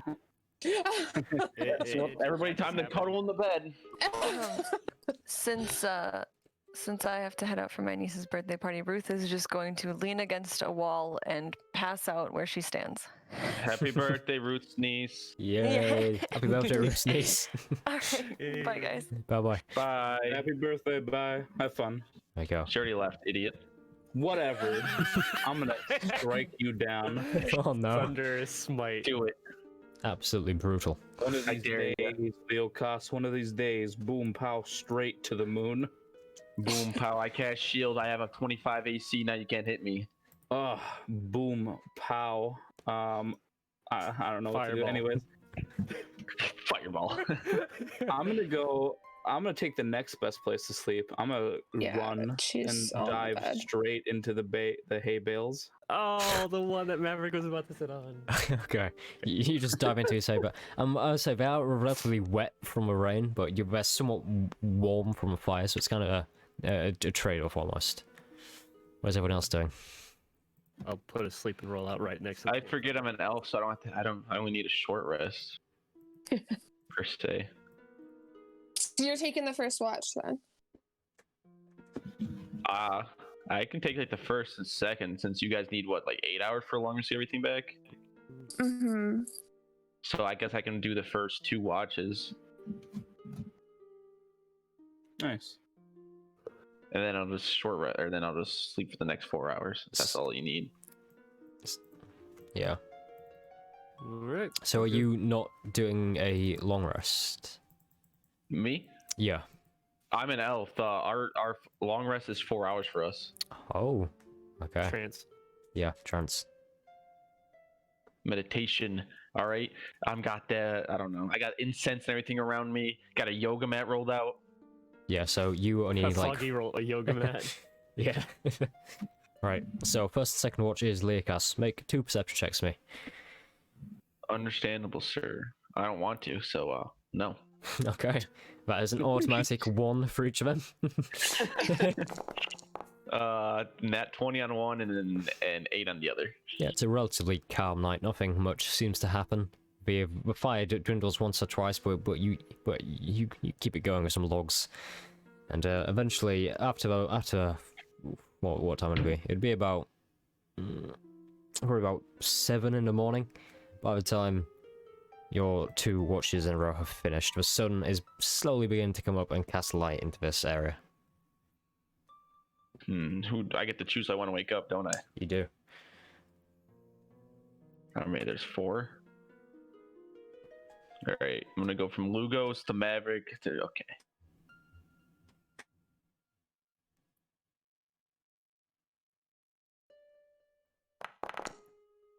Maverick it is. Okay. I guess I go to like nudge Maverick a little bit, like, hey, so it's your turn. Anything? Anything happen? Yes. There was.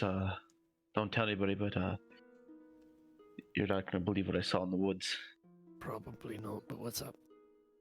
I saw a chimera. Well, that's amazing. All right. All right, I'm ready. I'll take watch. You're not gonna fall asleep, are you? No, I'm standing up and I'm like stretching. Go. Roll perception check for me. I take Maverick's spot. Yeah, you just sleep right at the fire. Like, oh, God damn it. Am I the only one that's actually like inside the cave? I think so. Yeah. That's a 12. Again, it's a relatively slow kind of 2 or 3 hours. Nothing much happens at all. And honestly, it's kind of mind-numbingly boring. You kind of entertain yourself by just like kind of kicking kind of small stones like across on the floor, kind of. I'm Okay. checking out the sword again too. Like Yeah, checking out the sword. I'm like checking out the sword and like I'm muttering to myself, like doing like I don't know, channeling divine energy and like really concentrating on it. It's like, oh, good thing this one day. Okay. By the time you finish, it's about 8 in the morning. Sun rises to give way to a rainy and foggy day. The fire slowly kind of dwindles out as everyone begins to naturally wake up. Yeah. Rest. Get your Long rest. here.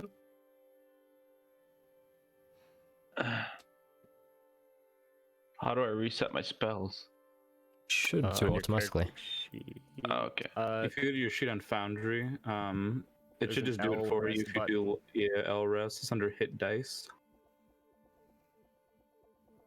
Yeah. Did it? There you go. Okay. I wonder if there's a. Maybe I should make a long rest macro. So, over a new day, what is everyone doing? Well, morning everyone. Morning, mate. Kind of want to cook up a ration, I guess, for breakfast. I'm starving. I'll probably cook something up as well.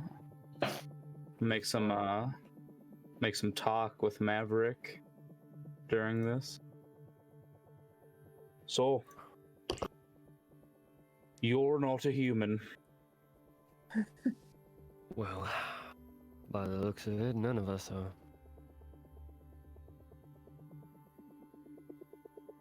What do you mean? Oh, we're all different. Guess I'm not. Is that a problem? Like did I disappoint your expectations? No, I'm just a little curious why you felt that it was necessary to hide the fact that you're an Azimuth from us. Surprised you even know what that is. So coming to terms with it myself.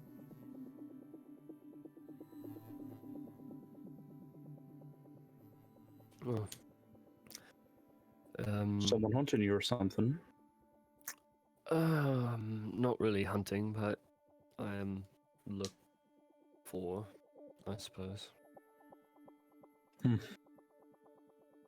Right, Um, well, So everyone, since we're all here,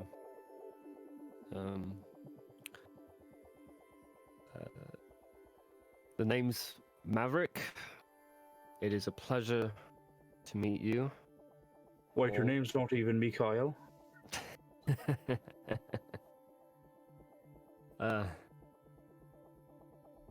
No, it's not. But You knew Really? that. well, there are people that are looking for me. Not a criminal, just someone who is out seeing the world against the wishes of several people that did not want me to go. I want to look to Joy. Like, how are we supposed to know that Maverick's just not another fake name?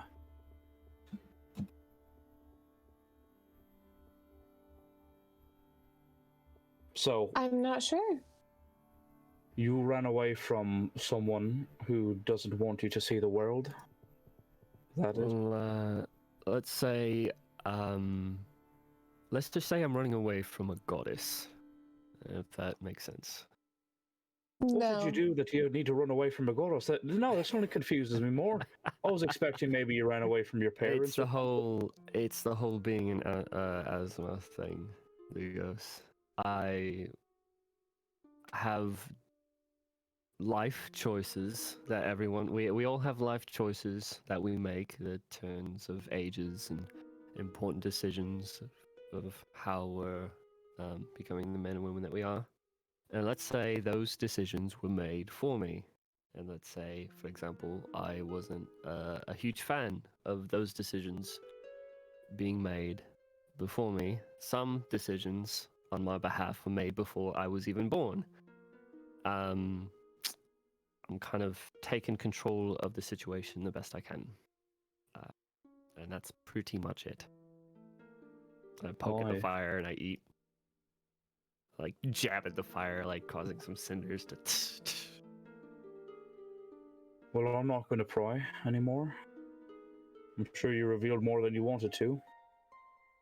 It's fine. It's best that if we're going to be working together and traveling together and making each other's acquaintances and all that stuff of opening up, I at least tell you my name.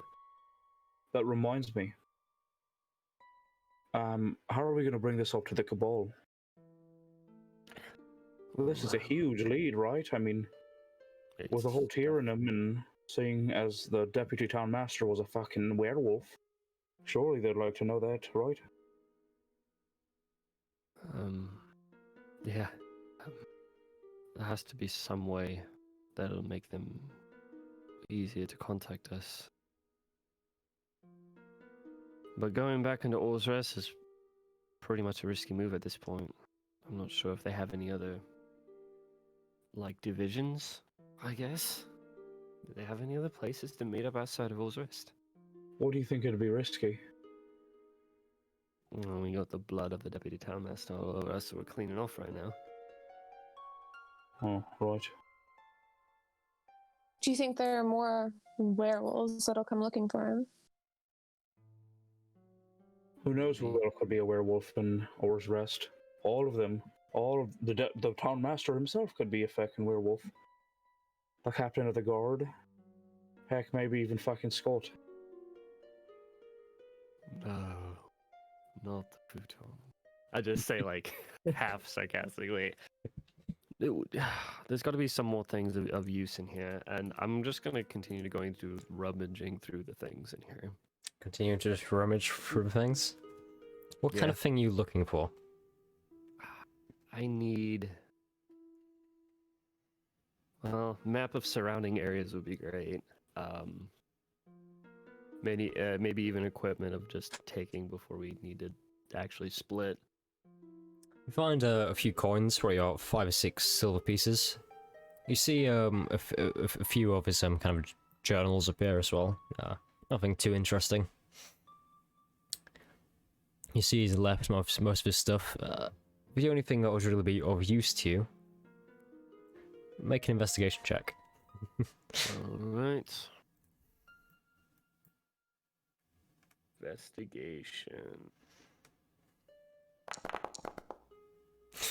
I don't find anything. Yeah, you think you've kind of found all the important stuff so far. Oh.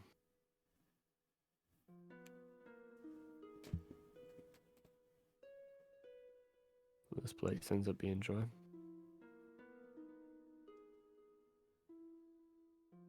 Sorry, what was that? I think this hideout is a bit dry for us right now. Yeah, we have to figure out our next steps, you guys. I don't like being out here in the middle of nowhere. Right. I don't mind it, but if it's not really your speed, I understand. It might be true that we have the blood of the deputy town master, but he was a fucking Lycan. Surely it wouldn't be that suspicious, right? I don't know much about their kind, but does it always mean that they're bad? Can I do a check, since these are like my favored enemies, my You favorite can. creature? Do I know if like they can recognize each other by scent of blood or whatever? Make me a nature check. Alright.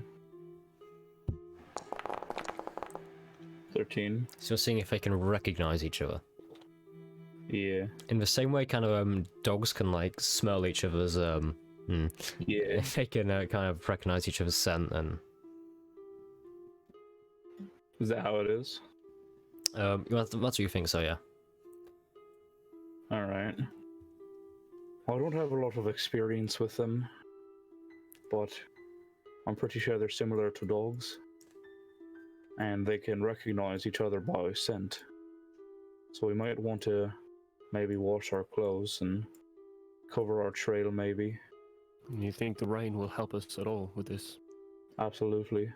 But I think we should go back to the springs as well. That would probably be best. But wouldn't we have to cross that investigation area and get hassled by those people again? Well, if you just keep close to me, I could lead you through the woods another way.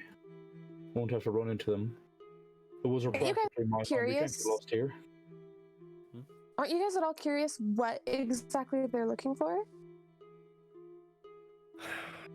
I assume What they're are they looking for this place, investigating? actually. Well, Right, but probably isn't that still an on the trail of the assumption? Moorbounders.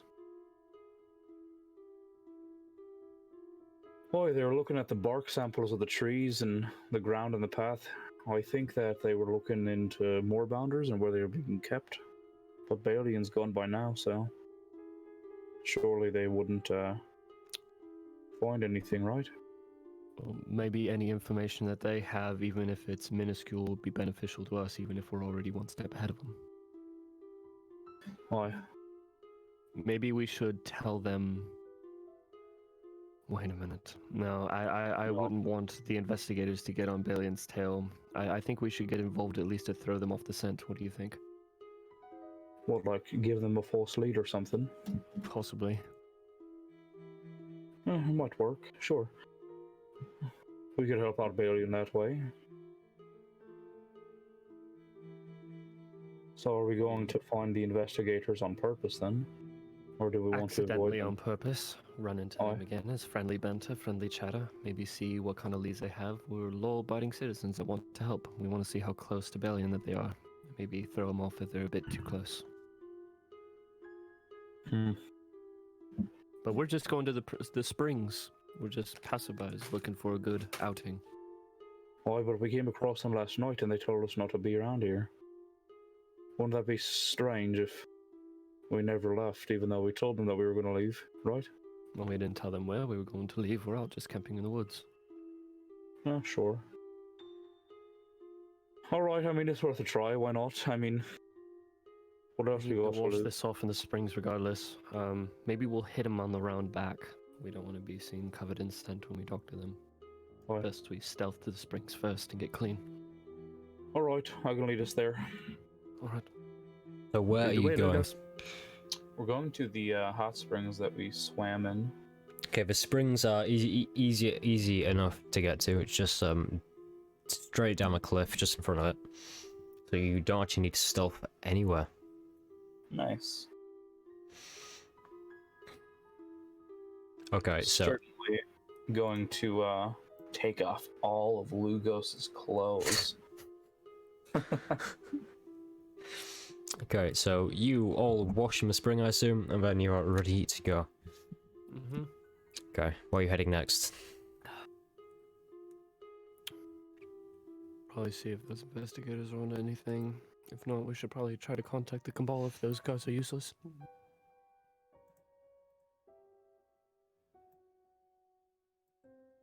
Okay. So you were heading back to the investigation scene. Yeah. Okay. Again, it's probably about a 15-minute walk up a path. And you eventually reach it, and it looks to you most of the same people, but they've stopped taking samples. They appear to be more making notes of things now, and you see it's kind of The same guy who at this point has like bags under his eyes, so he's just been working for quite a while late at night, and he says, "Hey, fellas, how you doing?" Good morning. You look like you haven't slept in a while. Are you faring okay? Well, if you love what you do, you never get tired at all.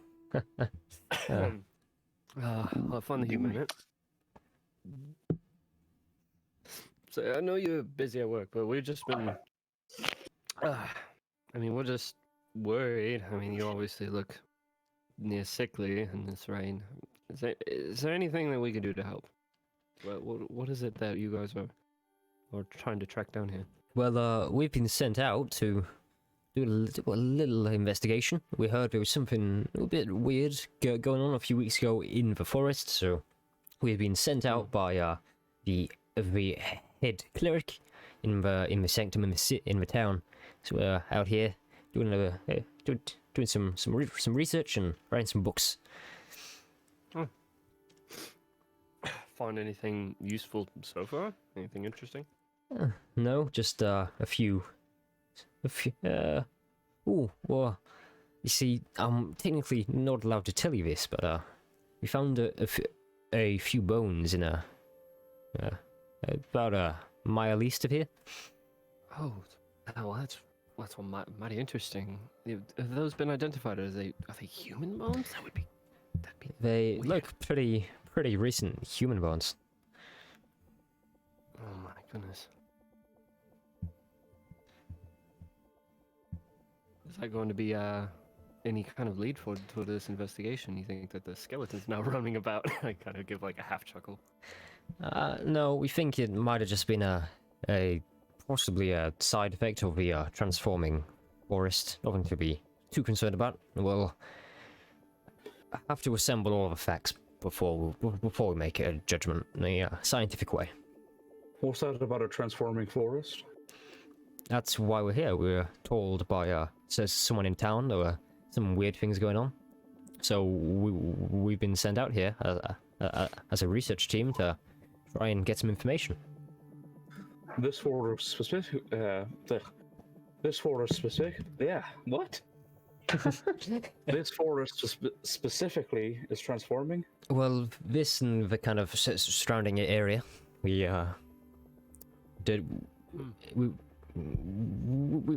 thought if we start here, we can kind of work outwards, and we've already found some interesting things. Oh, is that so? All right. Interesting. Do you think we should also talk to the head cleric in town? Maybe we can get some approval from him if we would like to assist. Yeah, sure. Do you have any scientific training?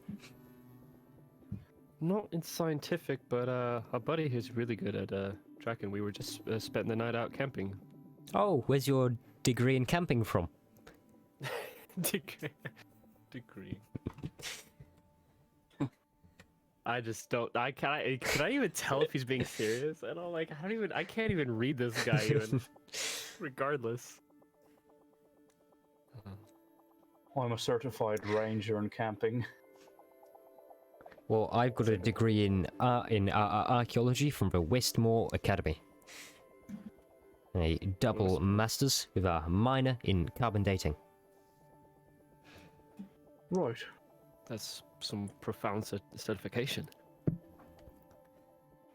Well, it was either that or a pianist, and you can guess which one of my parents pressured me into.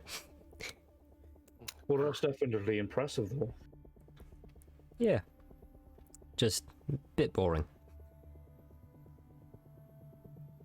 Alright, well, I will go to Lugos and kind of just give a shrug and like a nod, like a gesture head toward direction of town.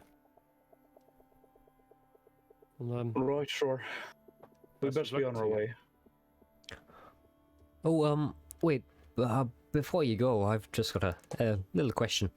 There's a rumor going through town.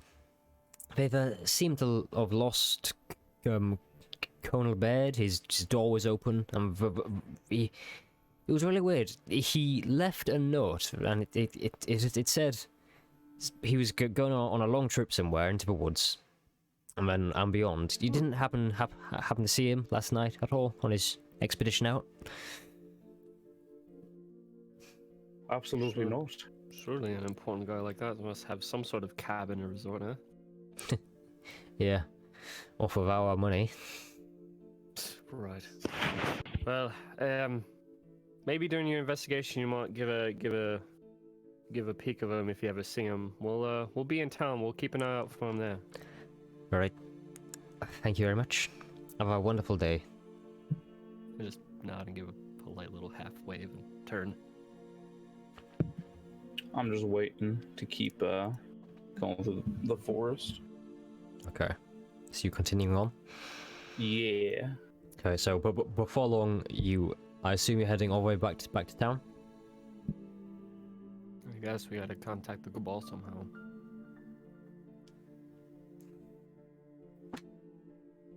Maybe we'll keep an eye out of our little noble friend. Okay. So are you heading anywhere specifically in town? I know the White Ram is common, but last time we were there, I know Joy found a note in Thieves' Camp saying that they'd find us. Scott's Try it place. again. I mean, we do have bed and stay at Scott's place, and he doesn't really know much other than we're heroes, quote unquote, I guess. There's not really a reason to check into the Mug and Maiden, right? I mean, we already had a long rest and whatnot. Yeah. Unless it's I on the think- way and peek in the door and see if any of our familiar contacts are there. If not, White Ram it is. Yeah. That sounds fun. Okay. So Checking on the Mug and Maiden to see if there's anybody we know. Okay, so the layout of the city actually takes you past the White Ram first, if that makes sense. Because you kind Oh, of great. enter kind of Are you more sure? towards the fields, and then the Maiden of the Mug is pretty much just on the docks, whilst the White Ram is more in the inner city. So you kind of head across to get to it. So, Alright. When we're in the inner mill. okay, so you're heading to the White Ram first. Just want to keep my eyes out. I want to keep my eyes peeled for anybody who might be watching us or anything. Okay.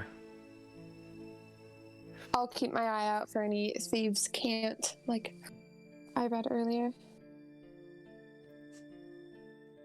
Okay. So you head back into the town of All's Rest. You see, as you kind of converge back onto the path, and you see various kind of carts coming in and out of the main gates. You head back in.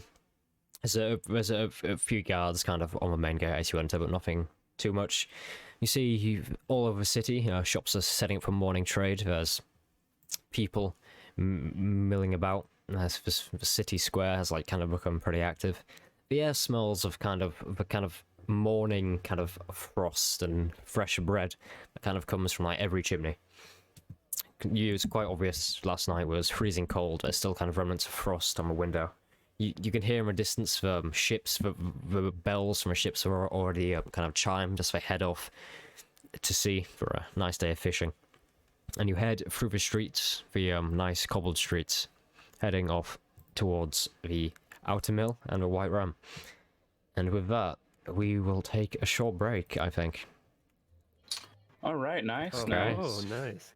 So, and we'll probably take about a 10-minute break, so we'll be back here at 22. And we'll see you all then. Make sure you stay tuned. Bye-bye. Wrong thing. That is the intro video. There we go. Bye-bye.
dash action as a bonus action. Hello, and welcome back to the second part of episode 4 of Roundtable.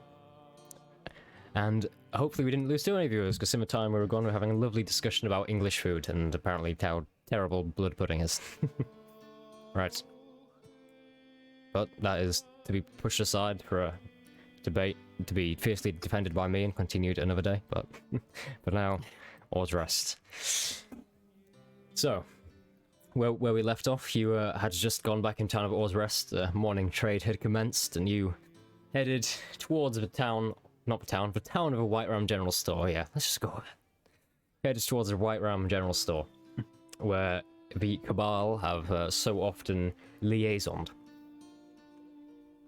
And you kind of approach the familiar square where you had the first unfortunate run-ins with the Moorbounders, you now know were commanded by Balian. Head back to the familiar square, again it's bustling, and the White Ram General Store, it appears to be open. You can see kind of a small gnome of Body Knock kind of moving about inside. It seems to be serving a customer. He doesn't seem to notice you as you kind of go to the outside window, and there's various people going around the square. There's beggars, there's kind of street cleaners, there's various kind of market stalls set up. And it's a beautiful kind of day overhead as fog begins to kind of slowly rise and clear off, the sun shining down. What is everyone doing?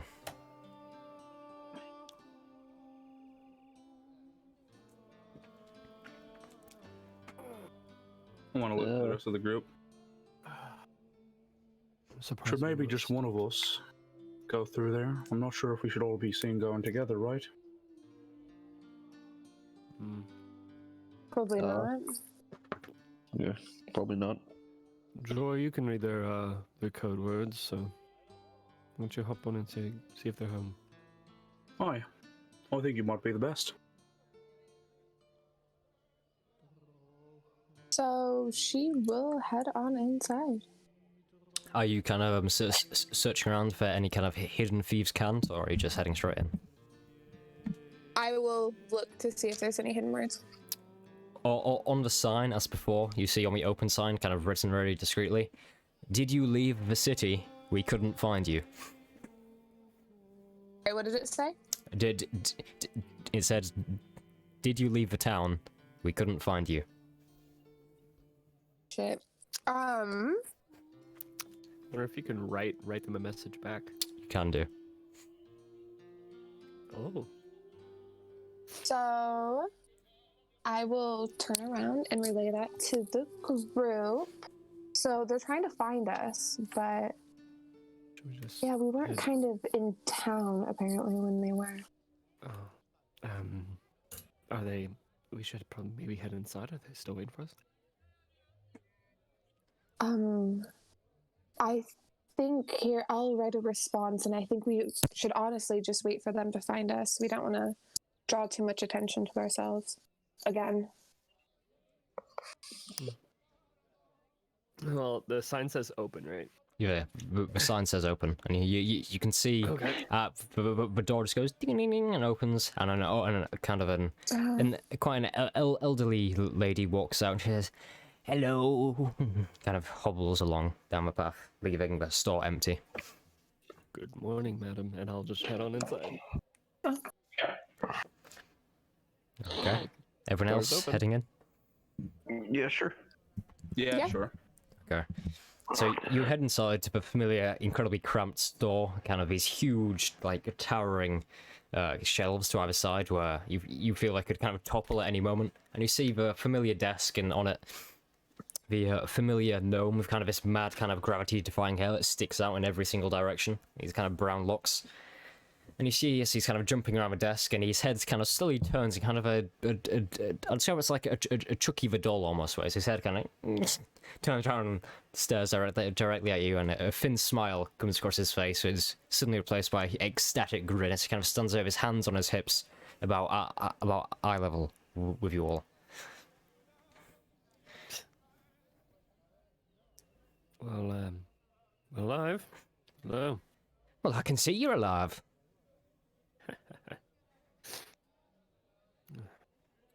Well, everyone. We got quite the tale.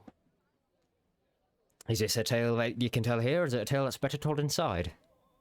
Let's have it inside over coffee.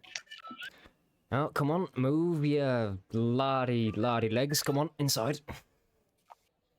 As he kind of hops down and he kind of disappears behind in here, like for pattering of feet, and then once again the familiar. As for big stone, like fake kind of wall moves to one side, letting you into the Cabal kind of headquarters.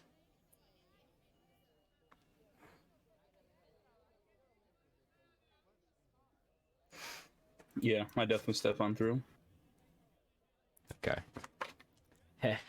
Heading into like the main room you were before, he kind of. The main room you were in before was like a storage room, and there's like a few kind of hallways and corridors leading off this, and he kind of takes you down one corridor, and he kind of takes you into this. It's a smaller room with kind of a sticky wood floor, and in the center there's a desk. Not a desk, it's more of a round circular table with various kind of stools around it. You see three figures sat around it. One is John Ashley.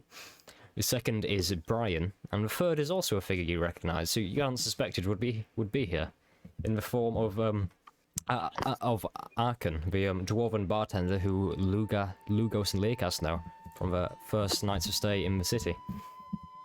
And they'll glance up as you enter. He's like, and but not kind of enters, and he says, well, look who I found come into the shop. And they all kind of glance up at you, and John Ashley stands up. Oh, well, it's wonderful to see you're safe. I saw you at the event. That was unfortunate. Yes, post-event is we all took matters into our own hands. That's why we weren't in the city. You were, I remember seeing you. You were sat on the front row next to that very weird man. Yeah, I'm. Oh god, he was something else. Interesting enough, he is one of the more famous figures from the Tolstein coast. Famous is one way of putting it. No, I mean generally, he is genuinely a superstar. That is. Real talk. He's a superstar. I take a seat at one of the stools, I guess. I'll take a seat at the table, yeah. Yeah. We got news. Oh, what is it? Yeah. What is it? They both kind of say. And Brian kind of sinks down, and the female dwarf who only Lugos and like I've seen before is there. She has like two huge pipes in her mouth as she kind of sits there. She takes both out and she like leans in real close to Maverick, and she's like, "So I take it you're the friends of Lugos and Lekas. These fellas here stayed at my inn on the first night, and I got to give myself a pat on the back. If it wasn't for me, they wouldn't have found any of you." Well, I know who the brains Leo of the credit of this burst operation out should go to. laughing. I just roll my eyes. Lucas just rolls eyes. I planted the seeds of this operation. And they all thought I couldn't do it, and she like glances at them all, they'll kind of just silently sigh. Boastful credit aside, I don't think the Moorbander problem will continue in Orzrest no longer. Why is that? We took care of it. Well, it's a lot deeper than you might think. The Deputy Town Master's vacation isn't a coincidence, either. He's gone on a vacation. He seems kind of At least that's shocked. what the rumors say. But of Right, course a it's sort of rubbish. vacation. The sort of vacation that you just never come back from. Can you completely Ever. can you completely confirm this? Confirm as the blood that was washed away from our bodies the night before of him, yes. I saw him myself. Definitely was something not human. As you say this, there's like this strong kind of silence that comes over the room. The four kind of sat around the table, just kind of exchanged glances, kind of looking at each other. And then the gnome just jumps onto the table and he's like, oh, he's dead! And then they all kind of get over and like join in, like laughing, and then you see as Brian kind of bolts out the room and you hear voices and like shouts being taken up like all in the rooms around you, and then you hear like more voices like, quick, get Ashley, get Charles and James. That's like kind of run off to find people. And John actually stands up and he immediately goes to shake kind of all of your hands. He's like, oh, this is excellent news. We need to take this to a main room. Please follow me. Deeper than that. Boy. We'll carry on when everyone's here. Look, I don't care what he did. All I care is he is gone, and we can make our move to make this town better. Come on, please, in the main room. We have much to discuss. I shuffle into the main room. Yeah, it's kind of this large kind of it's a large room with a large circle table in the center of this one is much larger. It's almost like a diplomatic round table. Look at this, a round table live game. Go into a round table. You sit around this kind of large stone round table. There's kind of pictures on the walls and kind of these these torches glowing with like these small amount of light being cast into the room. There's a main kind of seat, like a stone throne to one side of the round table, and the rest are just nicely kind of decorated chairs. And Ashley or Ashwood, however you want to call him, kind of takes a seat like left of the throne. Bodnock and Brian takes random ones, and so does Arkan. And you can feel free to take whatever seat you want. And you see it's various other people. I'm just kidding. You see as various other people come in. There's about 3 or 4 more people. Then that's actually one thing I need to get from my notes, which I didn't print out. But you see 3 or 4 more people come in who you take are just general kind of members. And then another person enters who he's wearing kind of a special kind of is it brooch? Yeah, it's a brooch that like fastens a cloak. He's wearing kind of a special brooch on his kind of fastening a cloak, which is it's really quite beautifully detailed. And you see as he's looks almost a tiny bit unhinged in his eyes, but still quite friendly, and he's got kind of this long, kind of dark, kind of curly hair that goes down to his shoulders. He enters and he gives a nod to everyone, and he sits at the opposite side to Ashley, where Ashley had sat. So like he sat up left, and then he sits at the right. Then a few moments pass, and everyone goes silent as another figure enters. And this is one you haven't seen before, and he has an even kind of fancier brooch on him as he enters with this kind of large, kind of wonderful cloak around him. And he appears to be a human male, probably about 35 years old. He, like his companion who just walked in before him, has kind of this long, kind of dark, curly hair, but kind of more groomed and cut short. It's almost kind of put back into ponytail slightly, and he's got kind of these kind eyes. So yeah, it's the kind of eyes where you could just tell from staring at him that this person is kind of whip smart, if that makes sense. And he enters and he kind of sits down on the throne, and a thin kind of glee about him. He takes a seat and puts his hand kind of in the center. He turns to look to everyone, and he turns and he whispers something in Ashwood's ear, and Ashwood stands up. Well, this is definitely a short notice gathering, but our friends here, our newest members, they've apparently brought us some great news, which I'm sure you've all heard, but I'll let them tell what the great news is. And he kind of gestures to all of you as he kind of sat. I just look over at Lucas. The deputy town master is dead.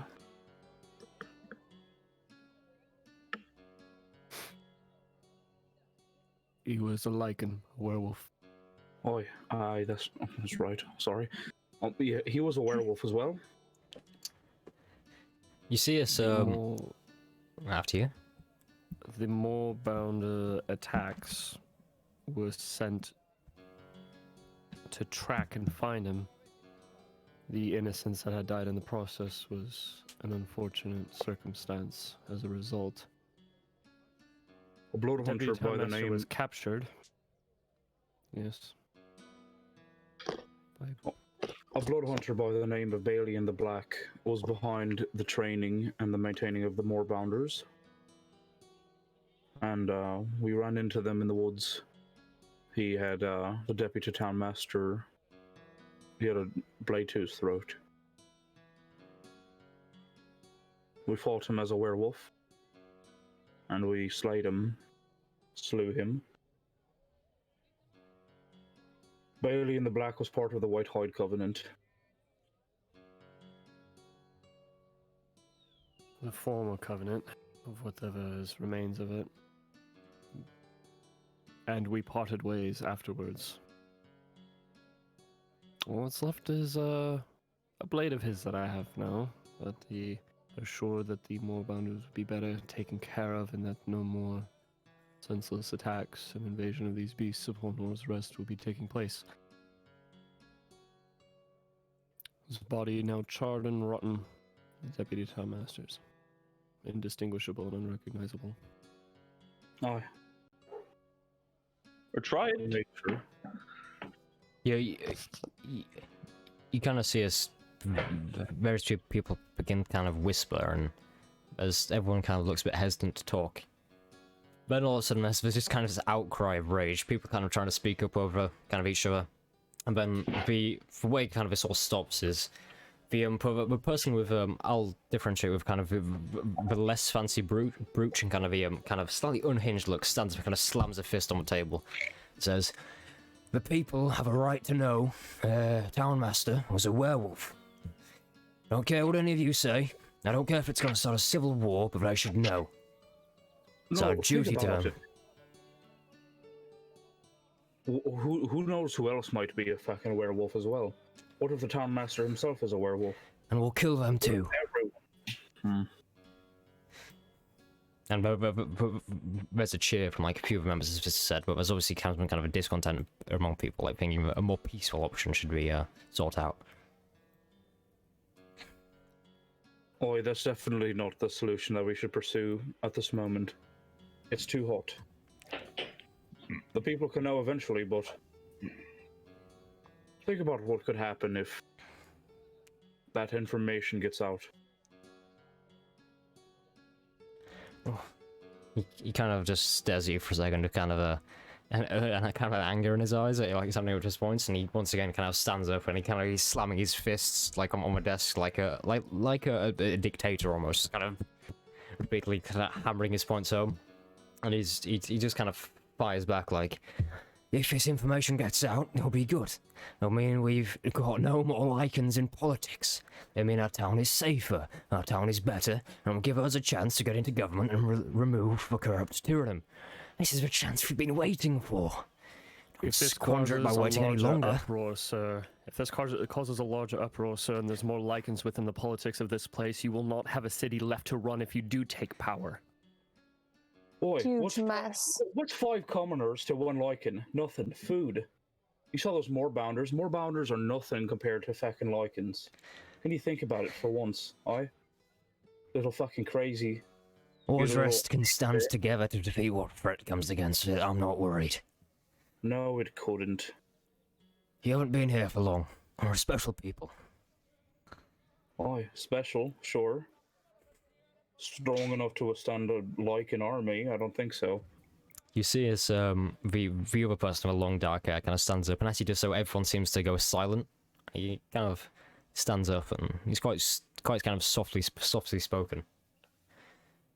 What the visitors say is correct.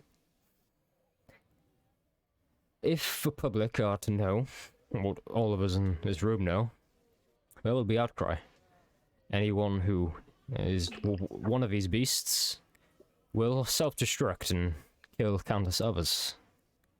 There's no way we can approach this, so we must cast shackles onto our mouths and do what is best for the city. And for us, that is to make our move. Our move is not violent, our move is not aggressive, our move is peaceful and well thought out. Our move is political, not military. See, my friends, and he kind of gestures his hands out to all of you. This is our hour. This is our moment to write our names on the history books of Ordrest and implement the change we've been wanting to see for so very long. You know I can speak well to audiences. You know I can implement the policy we all want to see. And I know, with a vacant spot for Deputy Town Master, we can begin the campaign now, and I can be elected to the Burgess Council to fill this vacant spot, and then we can see real change in Ozrest. We cannot let people know about the Lycans. It will simply serve to scare them and make them irrational. We must keep it between us and use this to our advantage, and use this for our gain to do what we must and achieve our goal. So I ask you all to stand with me, to stand with the rest of the Cabal, even you, brother. And he kind of looks down at his friend with kind of a long dark hair. I've known you since we were children. I know you don't actually want war, you just want a quick solution. And trust me, this solution will be as quick as any. So, what say you all? Are you with me? Shall we begin this campaign? And shall I fill this spot of Deputy Town Master? Right, so what's next then? Our wonderful friend here, John Ashley. Luckily, he has enough funds to help us produce a strong political campaign.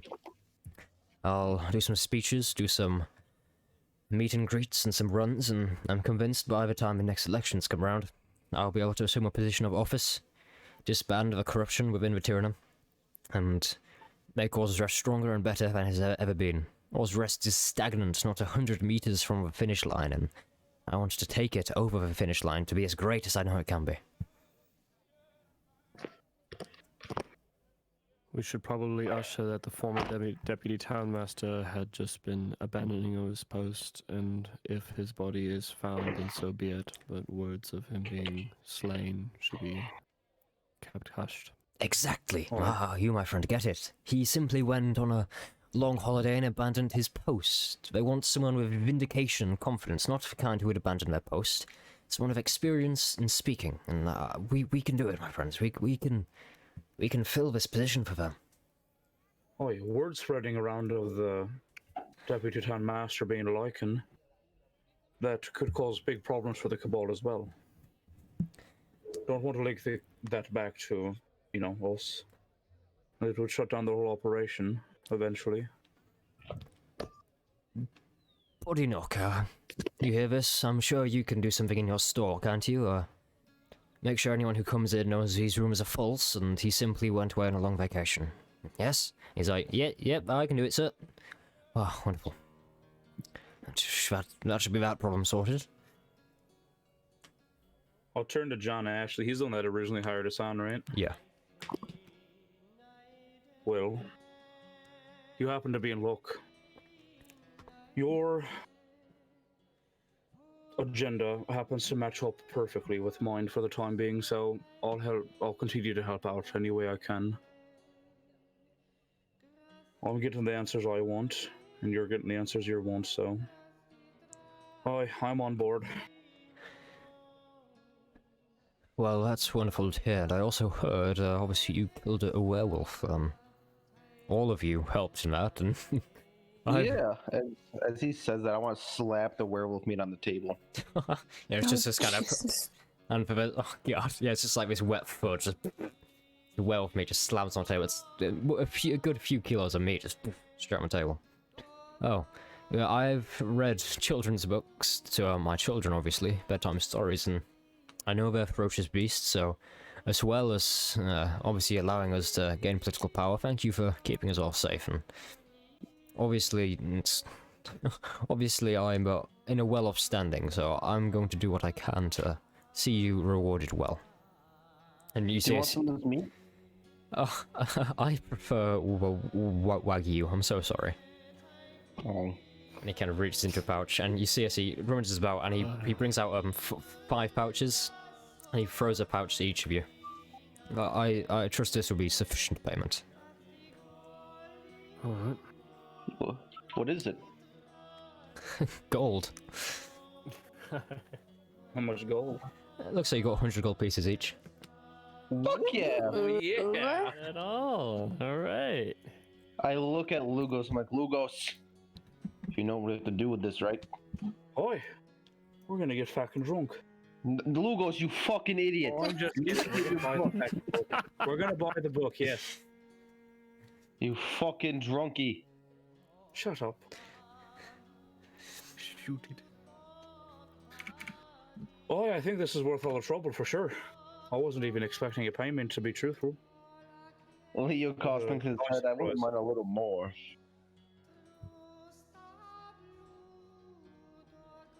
Fuck off, mate. You got 100 gold pieces. He doesn't need any more. He said in his head.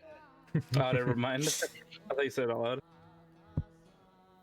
And you as this is happening, you see all around you as people are kind of getting up for a table and beginning to go in back rooms, and you see they're kind of rummaging about, kind of hurriedly preparing kind of materials and sending out kind of letters and writs and all kind of political campaigning stuff. And anybody want to buy some of this meat before you leave? Good luck with that, Lucas. the Disgusting. female Put it away. the female dwarf bartender turns around and says, "Well, laddie, I wouldn't mind a piece of that meat." Oh, How much does meat go for a werewolf? Well, I've got to say I don't have much experience with werewolf meat. I'll pay you a gold piece for all of it. All of it? Give me 5. 2. 3. 2. 2 and 5 silver pieces. 2. Just take 2. it, Lucas. I'm sorry, laddie. I'm not going any lower than 2. I mean, higher than 2. Fuck. If you're not going any lower, keep going up. Okay, I'll give her all the gold or all the meat for 2 pieces. I give her all the gold. I give her my gold instead. I'll just take this and fuck off, lady.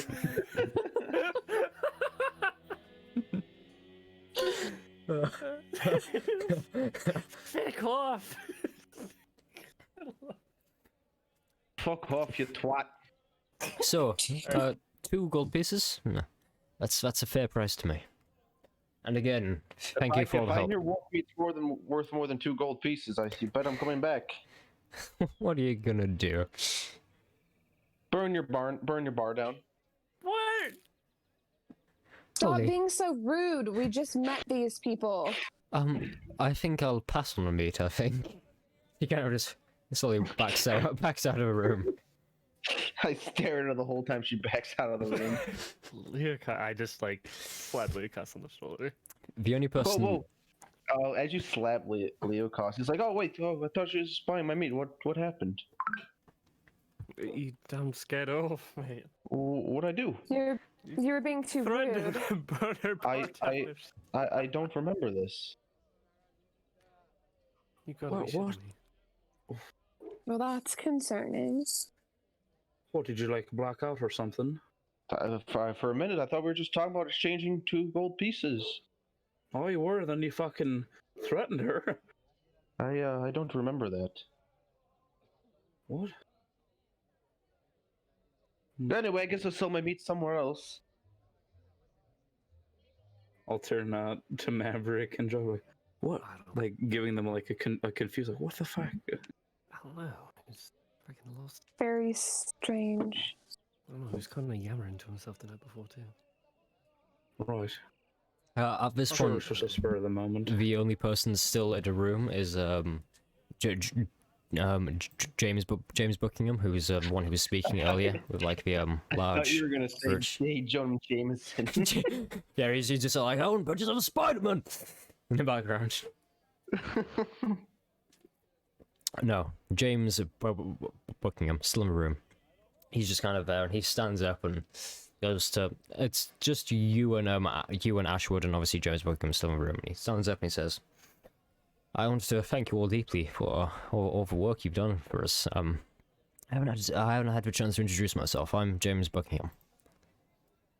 I'm the leader of the cabal." Well, it's a pleasure.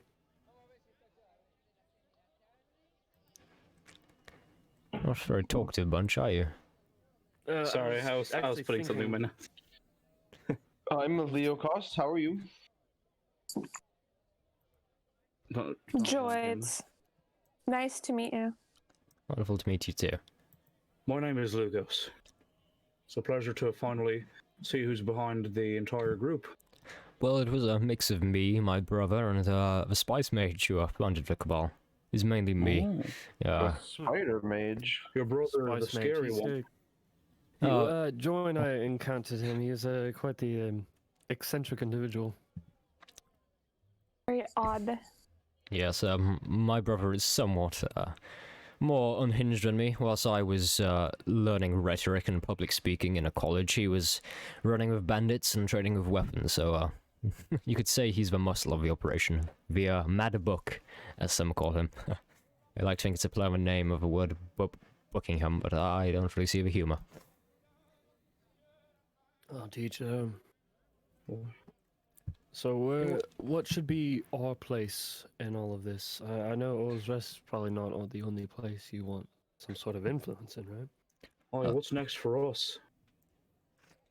Well, I would have no issue at all with giving you an official rank within the Cabal. I am a lead Edler. My brother Charles is a vice Edler. John over here, he is Day John Ashley. I would have no problem promoting you to an official rank within the Cabal if you ever decide to return to All's Rest. Why not?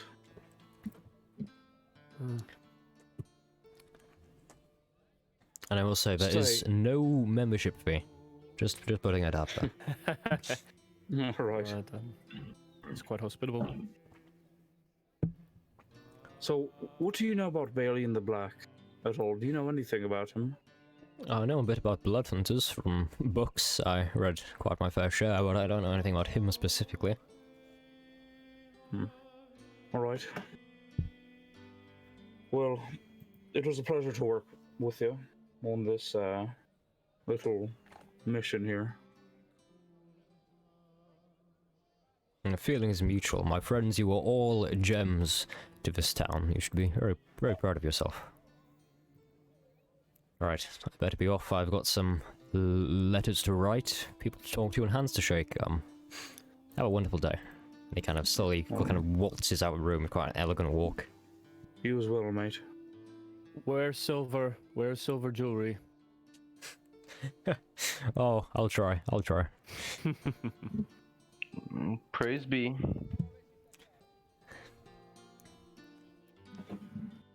Okay. You're feeling exceptionally religious today, aren't you, Leokos? Very, just one of those days. I can't believe she walked out. I can't believe I scared her somehow. I don't know what I did.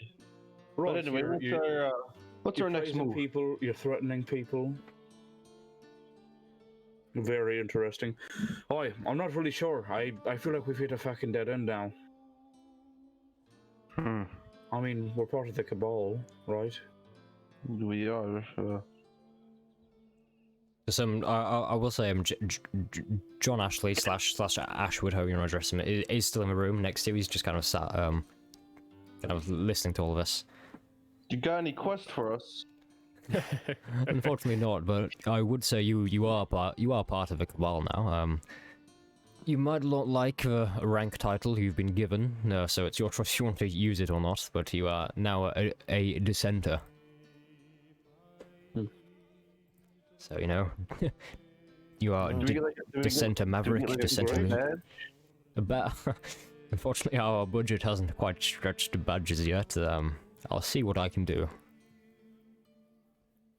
Right. Lugos. Boy? Right before the fight with the werewolf broke out, was that the same one that you had encountered with? Or is there some sort of leader? Should we find some sort of hierarchy to these werewolves? Or do they serve anybody? Or haven't? Yes, Oh, go ahead. It was the same one, right? What do you mean by the same one? Like, I remember we were talking with Balian, and he had mentioned that it was like he knows what happened to me. Yeah. Like that night in the Blood Forest. He had said he was hunting the the werewolf lord and essentially attempting to destroy an entire pack of wells one by one. So you assume that is where he went, kind of, you assume quite far away to continue hunting down these beasts. Right. But that specific deputy town master. We keep saying deputy town master. What is his name again? I'm gonna put it in my notes so I remember. Conall, like Conall. Baird, like Baird. Baird.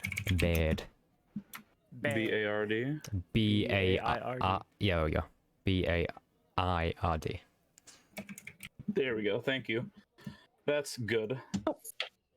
Right. So specifically for Conall. Yeah. Alright. Conall Baird. He was like the same werewolf that was part of that pack. He was one of them, probably one of the smaller ones. Yeah, one of the smaller ones. You reckon as you kind of up the hierarchy, they only get larger and more fierce? Absolutely. So, I'll nod in confirmation to that. Boy, he certainly was actually part of the pack that killed my sister. Yes. So it sounds like Concerned. there's still a little bit of loose ends there. Then, do you think we should do what Balian Yes. is doing and try to track the rest of them? Boy, if we run I'm into him again, concerned I'm that- not gonna let him get away with it. You know what I mean? I'm certainly gonna make sure that we fucking work together, whether he likes it or not. I'm sorry, Joy. Go on. I think as the new campaigning is starting, I think more and more werewolves might show themselves. Well, what if maybe instead of killing dozens and dozens of werewolves, what if we just try to find a cure? Is there a cure? Possibly. There's no need to shed more blood than that's already been shed.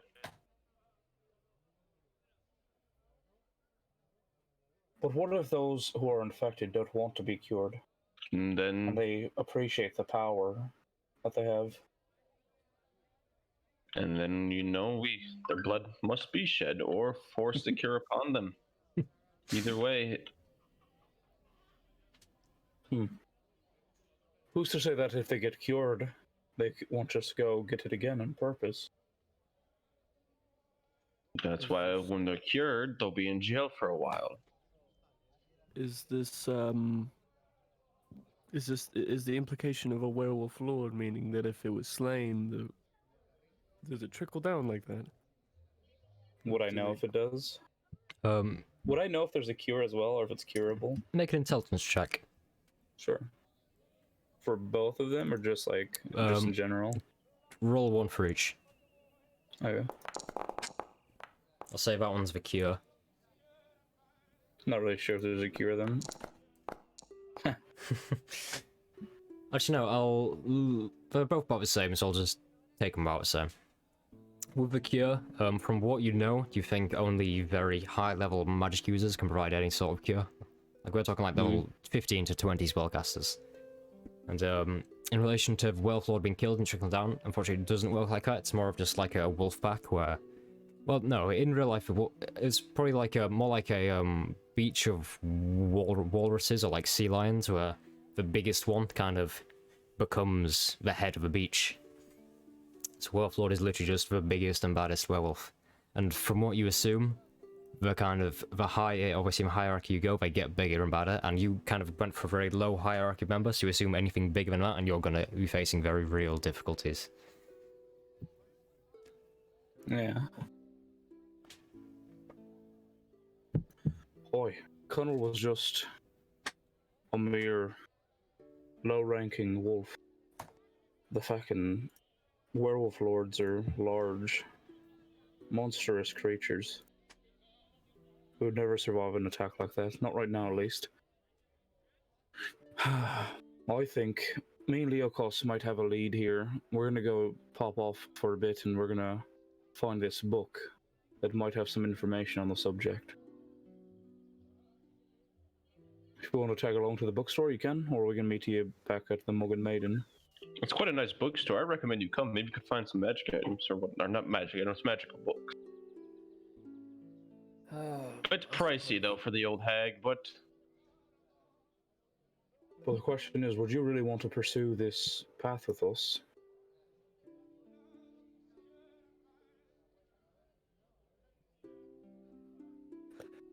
Well, I don't really have, I don't want to be that kind of cliche, but I don't really have anything else going on right now. But in a more serious tone,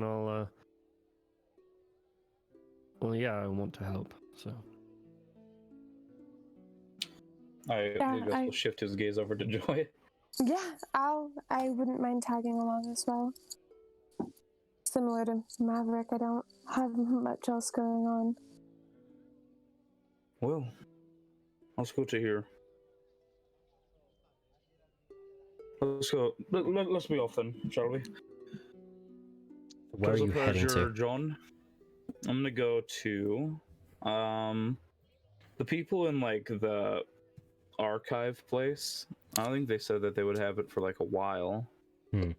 Lugos is a little impatient. He doesn't want to wait, so he's gonna go to the original bookstore that he went like all those days ago. Yeah, Satia's Delight. I'm sorry? The bookshop was called Satia's Delight. Yes, Yeah. that's right. Gonna go to Tears Delight.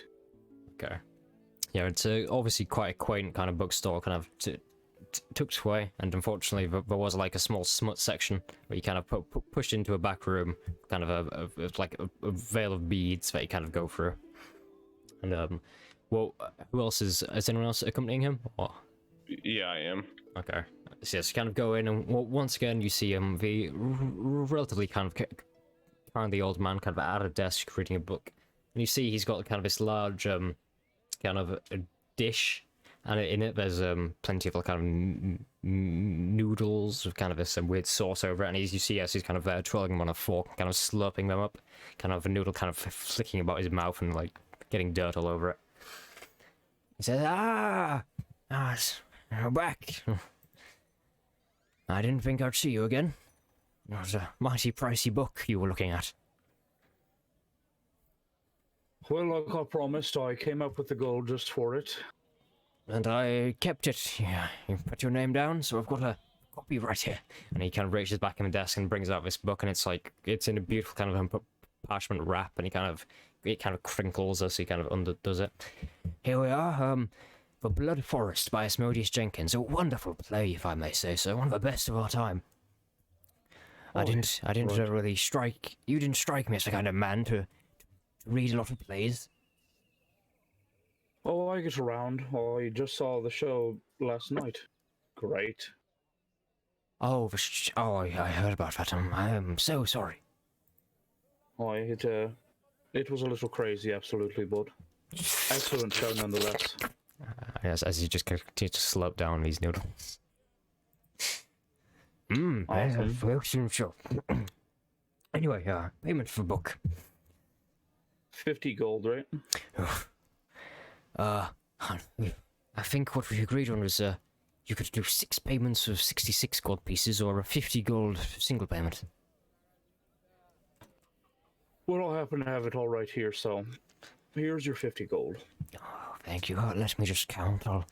I'll just be a minute. 1, 2, 3, 4, 5, 6. On and on. It's 49. I was gonna 50. say, like, you got it. We're here for the long haul. I thought you were dedicated. 50. Yes, it's all looks very good. Would you like the book wrapped? Or... No, it's fine. I'll take it as it is. We are offering a special book, a book satchel, so you can fit it in very nicely. Can I offer you one of those? For any extra gold, or is it free? Oh, it'd be about 10 extra gold.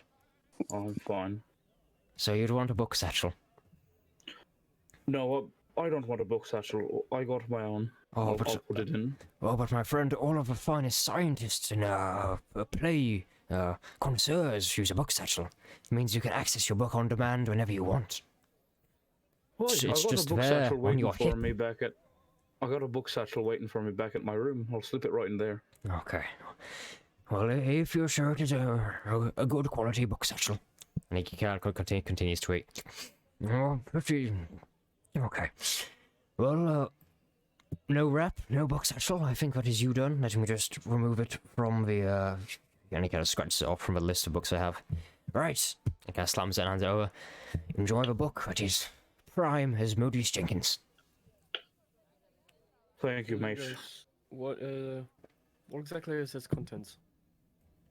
Well, it's a flowery play from a far land depicting the wondrous adventures of two fellows into a forest. And you see as he gets into this kind of dramatic kind of moving his hands about. Like, it's an old man, he kind of gets from a chair and you hear like his back kind of go as he gets up.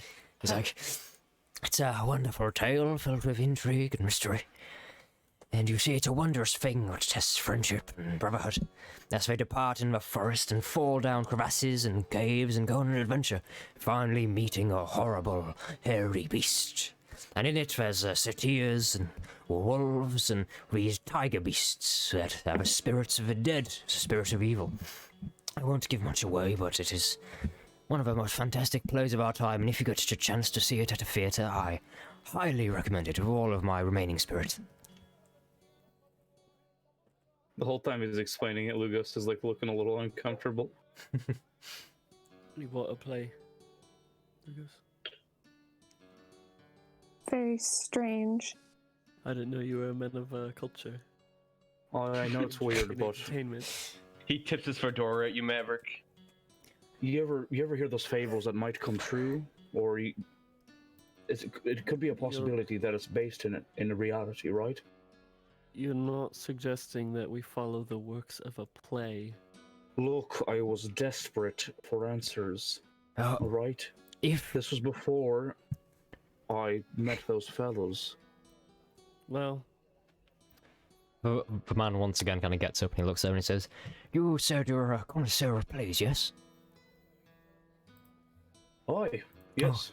Well, in that case, I have to admit, recently my drama class got closed down. There wasn't enough funding. Would you like to read one of the scenes from me? I particularly like Act 2, Scene 4. We can do a little bit of dramatic reading.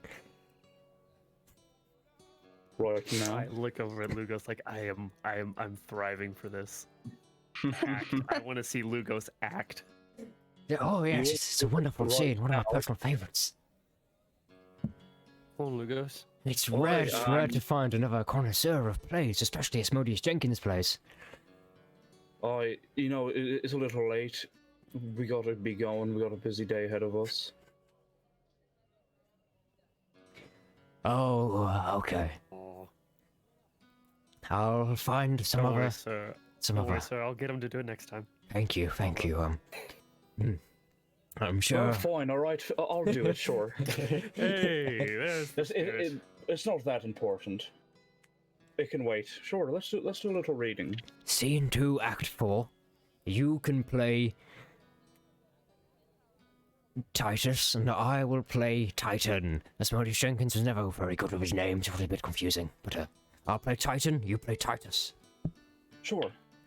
All right. Easy enough. Titus goes first. You can read, man, can't you? Are there lines, or is this like you want me to improv this? There are lines, but definitely not written down.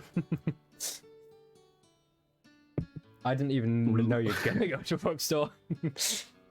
Lugos reads the correct line. Yeah, but Oh, come on. Oh, what I don't know what I'm supposed to say.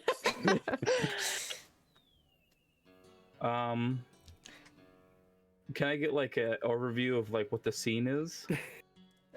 yeah, let me There's just. obviously two of them, right? Is this the life and death chasm? They're in the life and death chasm. In front of them, Alright. they have like this holy kind of winged beast that is beckoning them forth. Behind them, these like pack of horrible tigers, and all around them, the forest is kind of twisting and shaping. And Titus is kind of pushing towards like the evil spirits, and Titan is going towards the angelic spirits. This kind of hallway of life and death.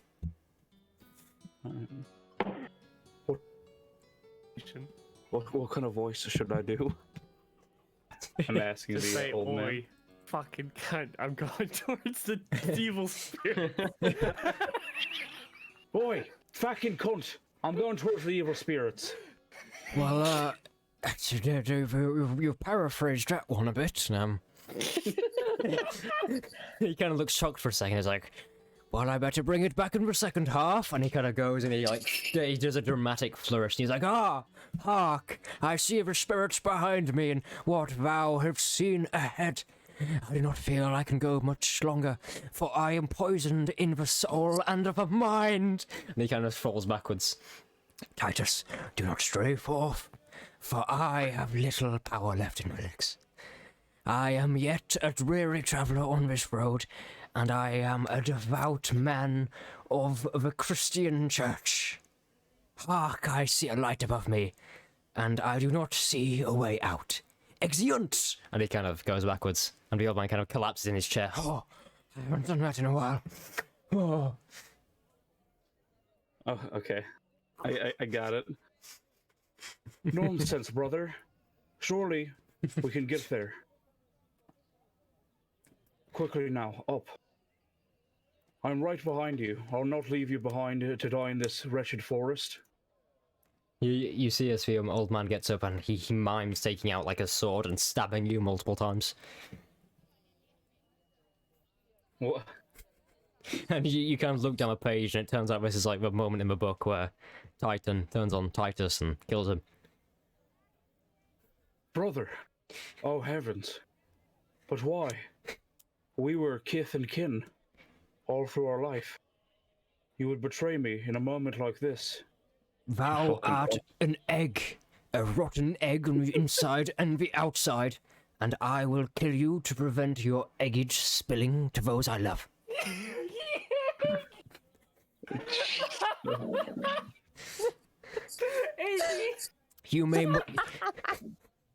You may cry to your mother, Mother, he hath killed me, but for art you are an egg, and no one shall run to your cracking assistance.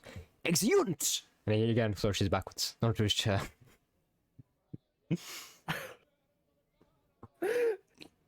Am I to die here in this forest alone, betrayed by mine own brother? The light is growing dim, and the air around me is growing cold. I bite my thumb at you, brother.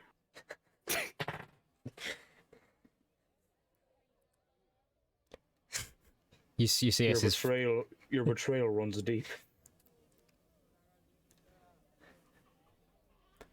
Hark, your words cut like a dagger, but your thumb misses, for I bite back at you with the fury of 1,000 wailing, howling leopards in the midst of a rainforest. And now you lay here on the floor, with little to hold close but the demons you run from. And now in the twisted forest you shall lay, with nothing but these feral lichens to keep you company. And But wait, before you go, brother. Thou art still mine brother, still. Surely you will surely you will accompany me in my final moments to keep me comfort as I lie dying. Wilt thou grant me this last wish?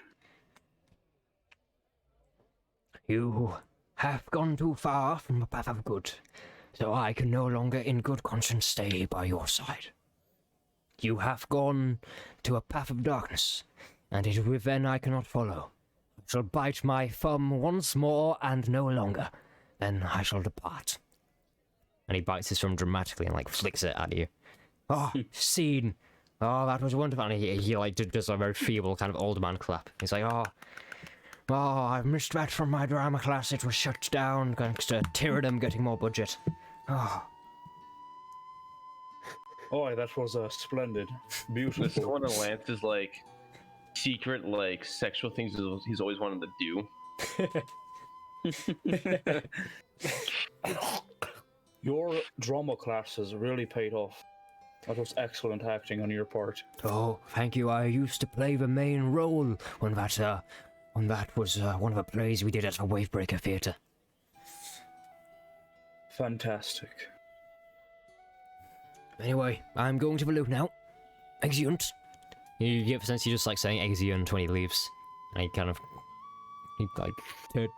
toddles off to the back room. Before you leave, I got a question. Yes? Do you have any books on Talana? Oh. What? And he kind of looks for a second. Well, when he kind of just does his he's kind of just humming and ahhing to himself. No, sorry. All right, just a question. Do I know who that is? Make a religion check. Can I as well? Yeah. Thank you. I do not know what the hell he's talking about. No, I might know. I don't know. Okay, I will admit I'm not entirely sure what this is, so I'll just tell Leacast to give you a tiny bit of information. Fuck. Talona. Hold on. Talona, yeah, thank you. Wasn't prepared. Mistress of Disease. Okay. Great lady. Really, really super nice and totally friendly all the time. Super nice. Really, really heartwarming. Totally not a plague mistress. No, not whatsoever. See? She's good. The plague mistress. like, see, she's good, right? Right, guys? Has he been saying like Talona bless you, right? Yeah, he said that a couple times. I won't speak on the subject here.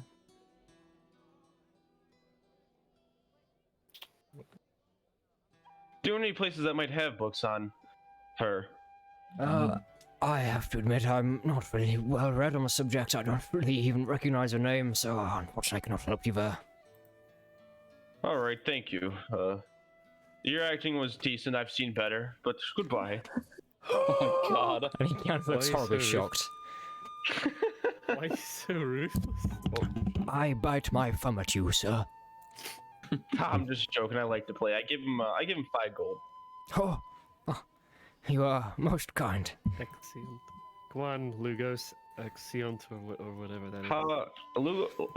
Lucas, how much did your drama club cost anyway to run? I was simply a member, but it cost a silver piece every session. And you enjoyed it, didn't you? Oh, very much. I'm gonna give him 20 pieces of gold so he can run his session for a while. Oh, my friend, this is most generous of you. When I come back, I want to see your drama session running again. Of course, I'll get plenty of props. I'll build a stage in my bookstore.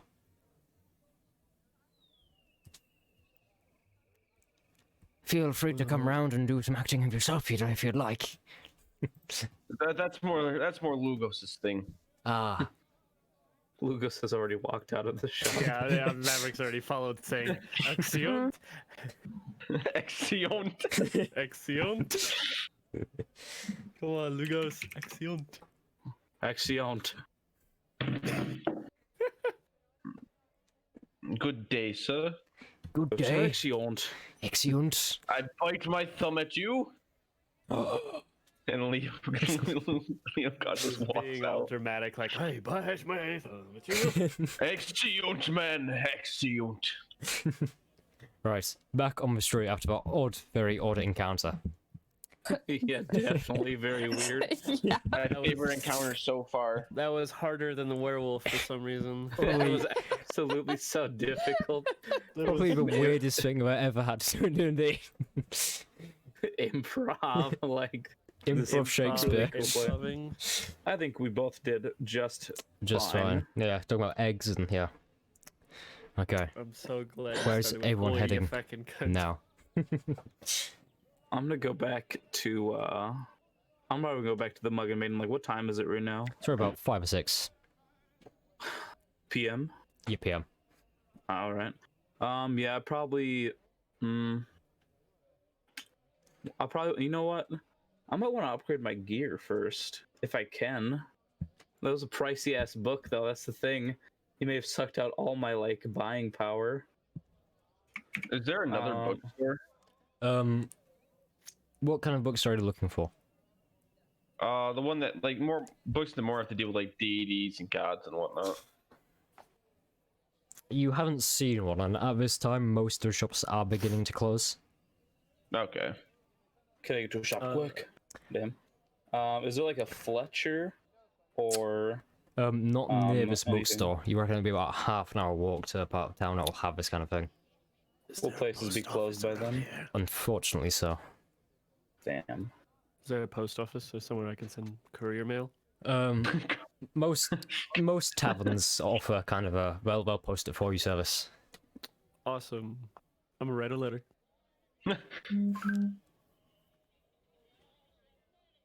Okay, where are you heading? Probably. No, I'm gonna go check out Scott's place. Okay. So you're heading back to the mug and maiden. Yeah. Or the maiden and the mug, however way you want to pronounce it. Yeah, I think it's Maiden in the mug. Yeah. Okay.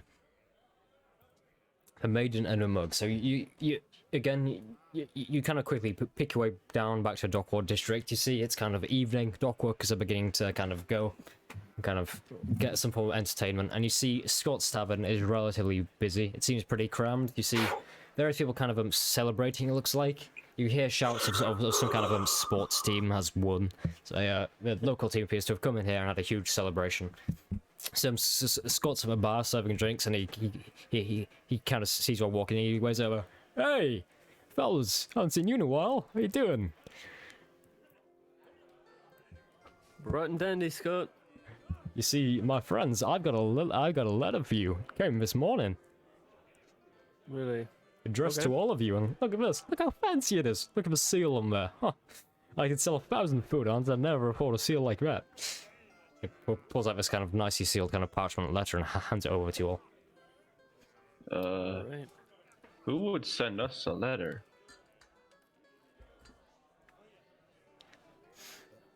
Well, I cracked. Does the wax seal have a specific neat pattern on it? It that does. would be recognizable? Yeah, you do not recognize it. Well. Alright. I crack her open. Okay. The letter appears to be from Arthur Bell, or more accurately, his estate. Obviously, Arthur Bell was one half of the Curls, the half who survived. Apparently, he is back at his estate to the west of Colfort and recovering from his injuries. It goes on to detail how the feeling hasn't quite returned to his legs. He's still bed-bound and wheelchair-bound. And it goes on further to invite you all to a ball at his estate as a show of good faith.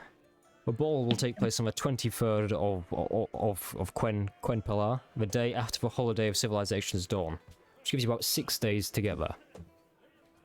Directions are attached to follow the Radish roads north for about 40 miles, heading west on the Ancestors' Path for another 70, before finally heading north again on the Red Way for the remaining 30 or so miles.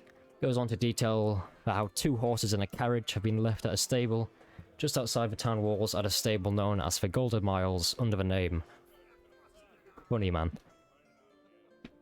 Funny man. Funny Man. Well, I'll one of the Curls, the one that we saved from the show, this is an invitation to a ball that he's hosting in several days' time, almost a week's time. A ball? Directions on how to get there as well. Yeah. I guess I do have to get my dress sword, don't I? Well, we have to go. Leokov gives a snicker. Maverick's trying not to laugh. Lucas will just scoff.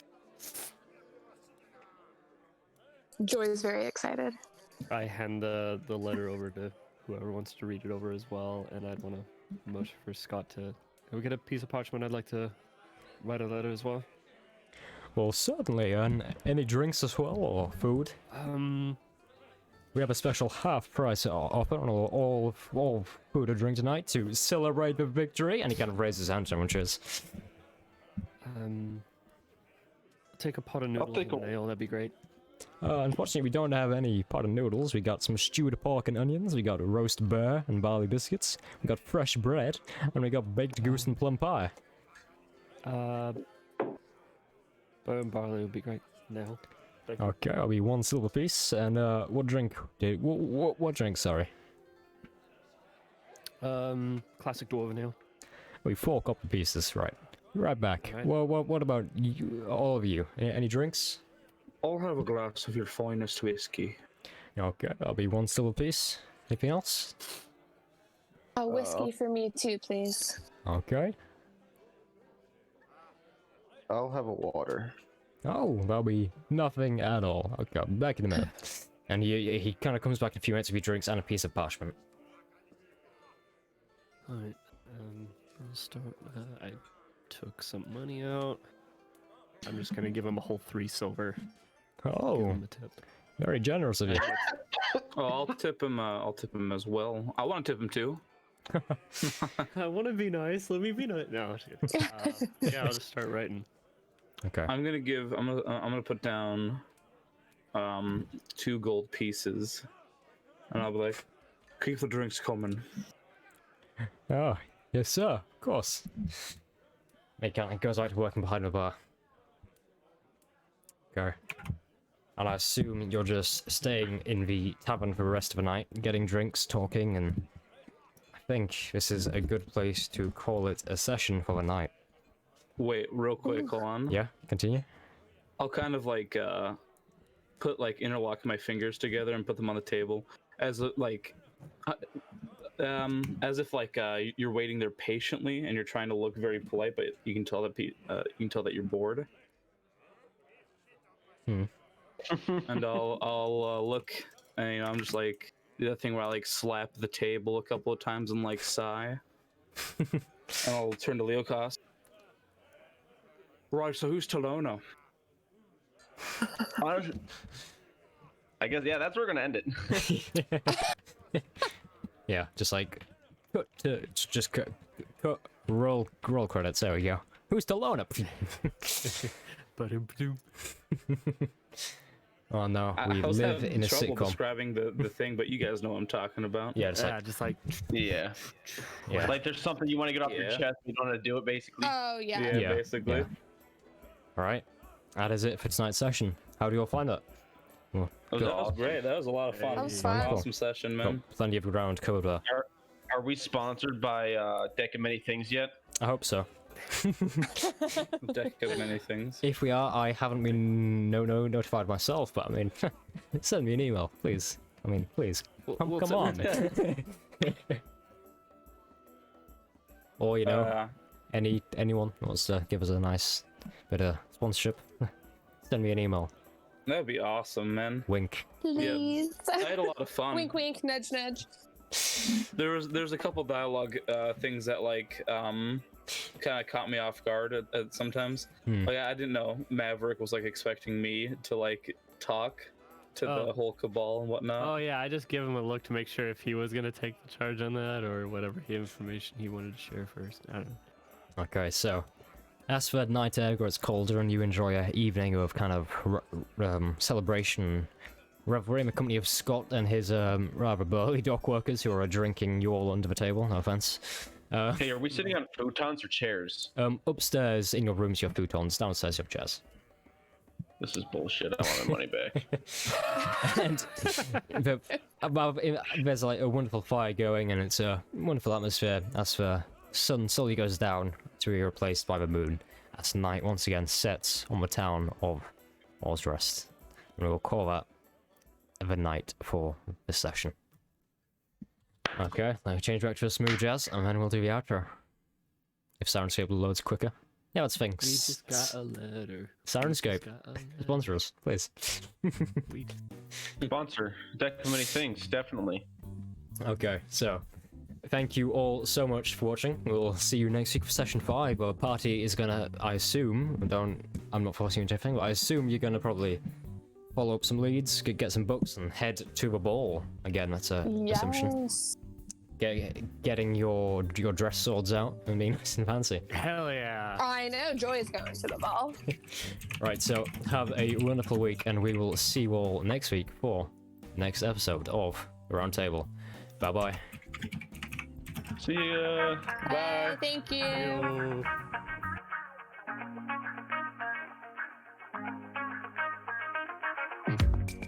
Have this dangerous feeling to know what to believe in.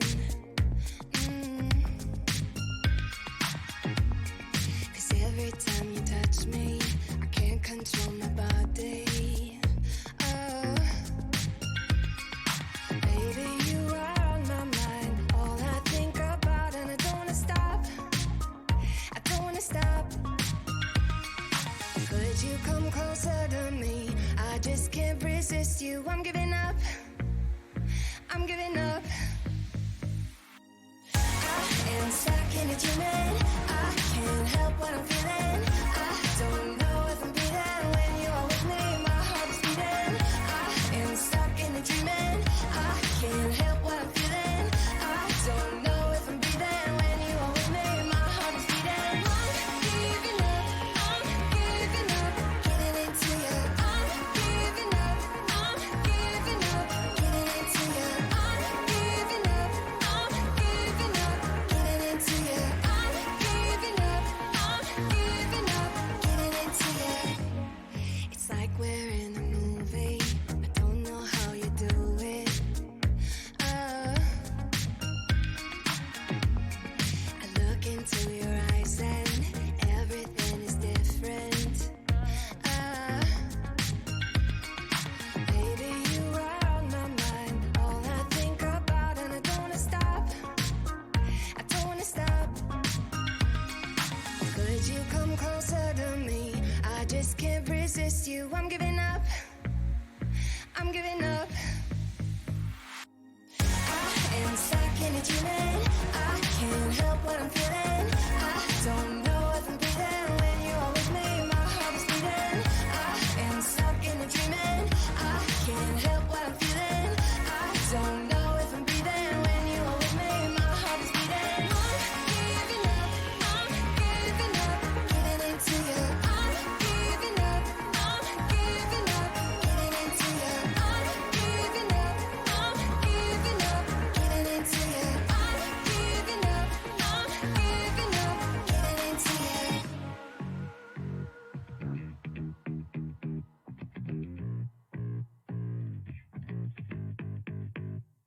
Baby, you are on my mind. I can't control my body. Can't control my body. Body, body, body, body.